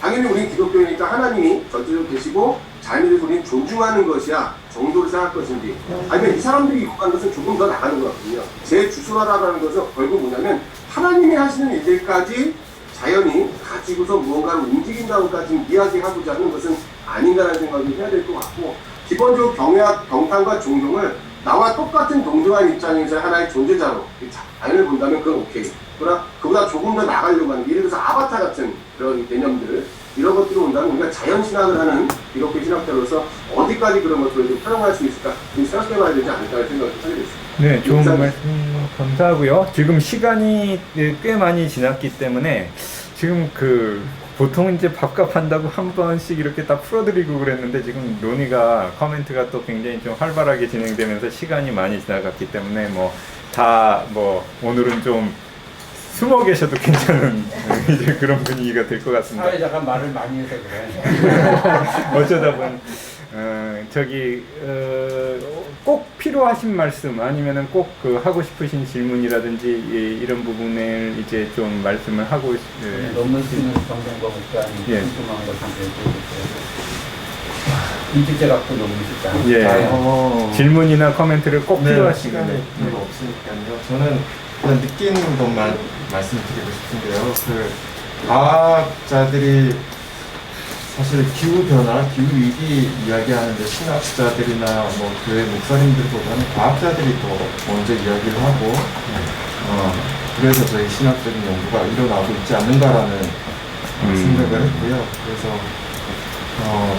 과학은 그저 자연을 기계론적으로만 보고 있고 자연을 그냥 사용하는 그런 어떤 세계, 어떤 그런 집단이라고 보기보다는 오히려 자연에 대한 경탄을 불러일으킬 수 있는 혹은 자연을 새롭게 이해하게 해주는 그런 측면들이 더 강하지 않나 싶어요. 새로운 각성을 주는 부분이 분명히 있다고 보고 또 현재와 더불어서 앞으로도 계속 과학은 발전할 텐데 과학이 결국 자연에 대한 실제를 알려주는 거는 과학의 도움을 받을 수밖에 없지 않을까 하는 생각이 들고 그런 면에서 신학과 과학은 같이 갈 수밖에 없고 결국에는 도움을 받을 수밖에 없지 않을까라는 그런 생각이 들고요.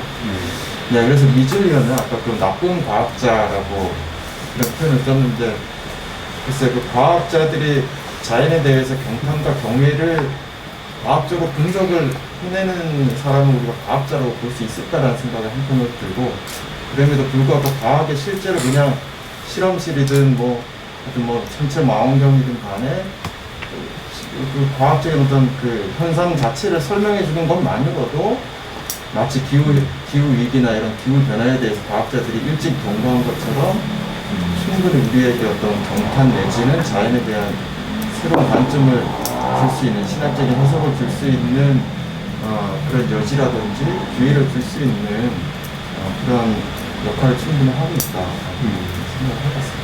네, 감사합니다. 시간이 대충 됐지만 꼭 한마디 하시겠다라는 어떤 그 있으면 한 번만 오늘 처음 오신 김묘석 예. 박사님이 예.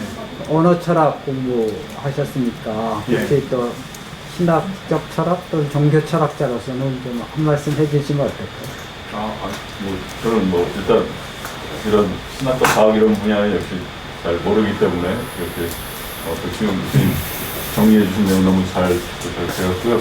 오늘 그 경외나 경탄, 원더 얘기가 나와서 그 얘기 들으면서 그냥 그런 생각을 좀 해봤습니다. 그러니까 똑같은 경탄이지만 과학자가 느끼는 경탄, 또 철학자가 느끼는 경탄, 신학자가 느끼는 경탄이 다 다를 것 같고 그런 경탄으로부터 이제 학문, 그러니까 과학자는 자연을 보고 어떤 경탄을 느꼈기 때문에 과학을 하는 것이고 철학자도 또 어떤 경탄을 느꼈기 때문에 철학적 질문을 던질 것이고 신학자는 또 어떤 경탄을 느꼈기 때문에 이제 또 하나님을 향해서 나가는 걸 텐데 그런 어떤 똑같은 경탄이어도 다른 종류들이 있지 않을까 그런 생각 한번 해봤습니다.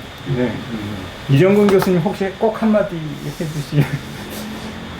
네. 아까 발표하신 분께서 그 비평형 연력학을 잠깐 언급하셔가지고 기억이 났는데 물론 이거 전공하신 분은 더 깊은 이야기 할 수 있겠지만 일단 그냥 평형 연력학 그러면은 이제 호수처럼 어떤 정지되어 있는 큰 변화가 없는 그런 일정한 상태에서의 그 연력학적인 현상을 설명하는 것이라고 보면 될 것 같고 비평형 그러면 그 호수가 만들어지기 전까지 그 상류 강에서부터 폭포를 거쳐서 그 호수로 흘러 들어오는 그 과정을 설명하는 부분이라고 할까요? 네, 그런 거를 구분하는 것으로 일단 쉽게 생각할 수 있을 것 같습니다. 그런 데서 엔트로피 이야기 나오고 막 그러면서 굉장히 또 그런 한학적인 그런 이야기들이 막 나오고 그러긴 한데 일단 그렇게 생각할 것 같습니다. 네. 그리고 저 개인적으로는 이제 오늘 막 그 여러분들이 여기 나와 있는 그 많은 훌륭하신 분들이 많은 이야기들을 이제 여기서 나타나고 있는데 저희들이 기독교인으로서 실제적으로 그 중고등학교 학생들 아니면 대학생들이든지 그 3대 학교에서 배우는 뭐 물리화학, 생물, 지구과학 뭐 그런 것들하고 과연 바이블에서의 가르침이 이게 충돌이 있느냐 아니면 조화가 있느냐 그런 면에서 조금 더 초점을 맞춰서 뭔가 준비되어 있지 해야 되지 않을까 그런 생각이 들었습니다. 네, 감사합니다. 그 시간이 대략 이제 뭐 우리가 2시간 가까이 조금 한 10분 늦게 시작했으니까 진행이 돼서 지금 정리를 해야 될 것 같은데요. 아무튼 그 오늘도 자연의 재구성을 위한 시도들 그리고 빅히스토리 이 제목을 가지고 또 중요한 학자들, 뭐 과학자들, 철학자들을 섭렵하셔서 좋은 논문을 또 작성해 주시고 또 굉장히 좋은 질문들을 많이 또 제시해 주셔서 앞으로 또 방향에 굉장히 많이 또 도움을 주시고 그래서 이제 오늘 많은 또 통찰을 주신 데 대해서 이제 백충인 교수님께 감사하고 그래서 오늘 발제하신 백 교수님께 한번 박수를 네,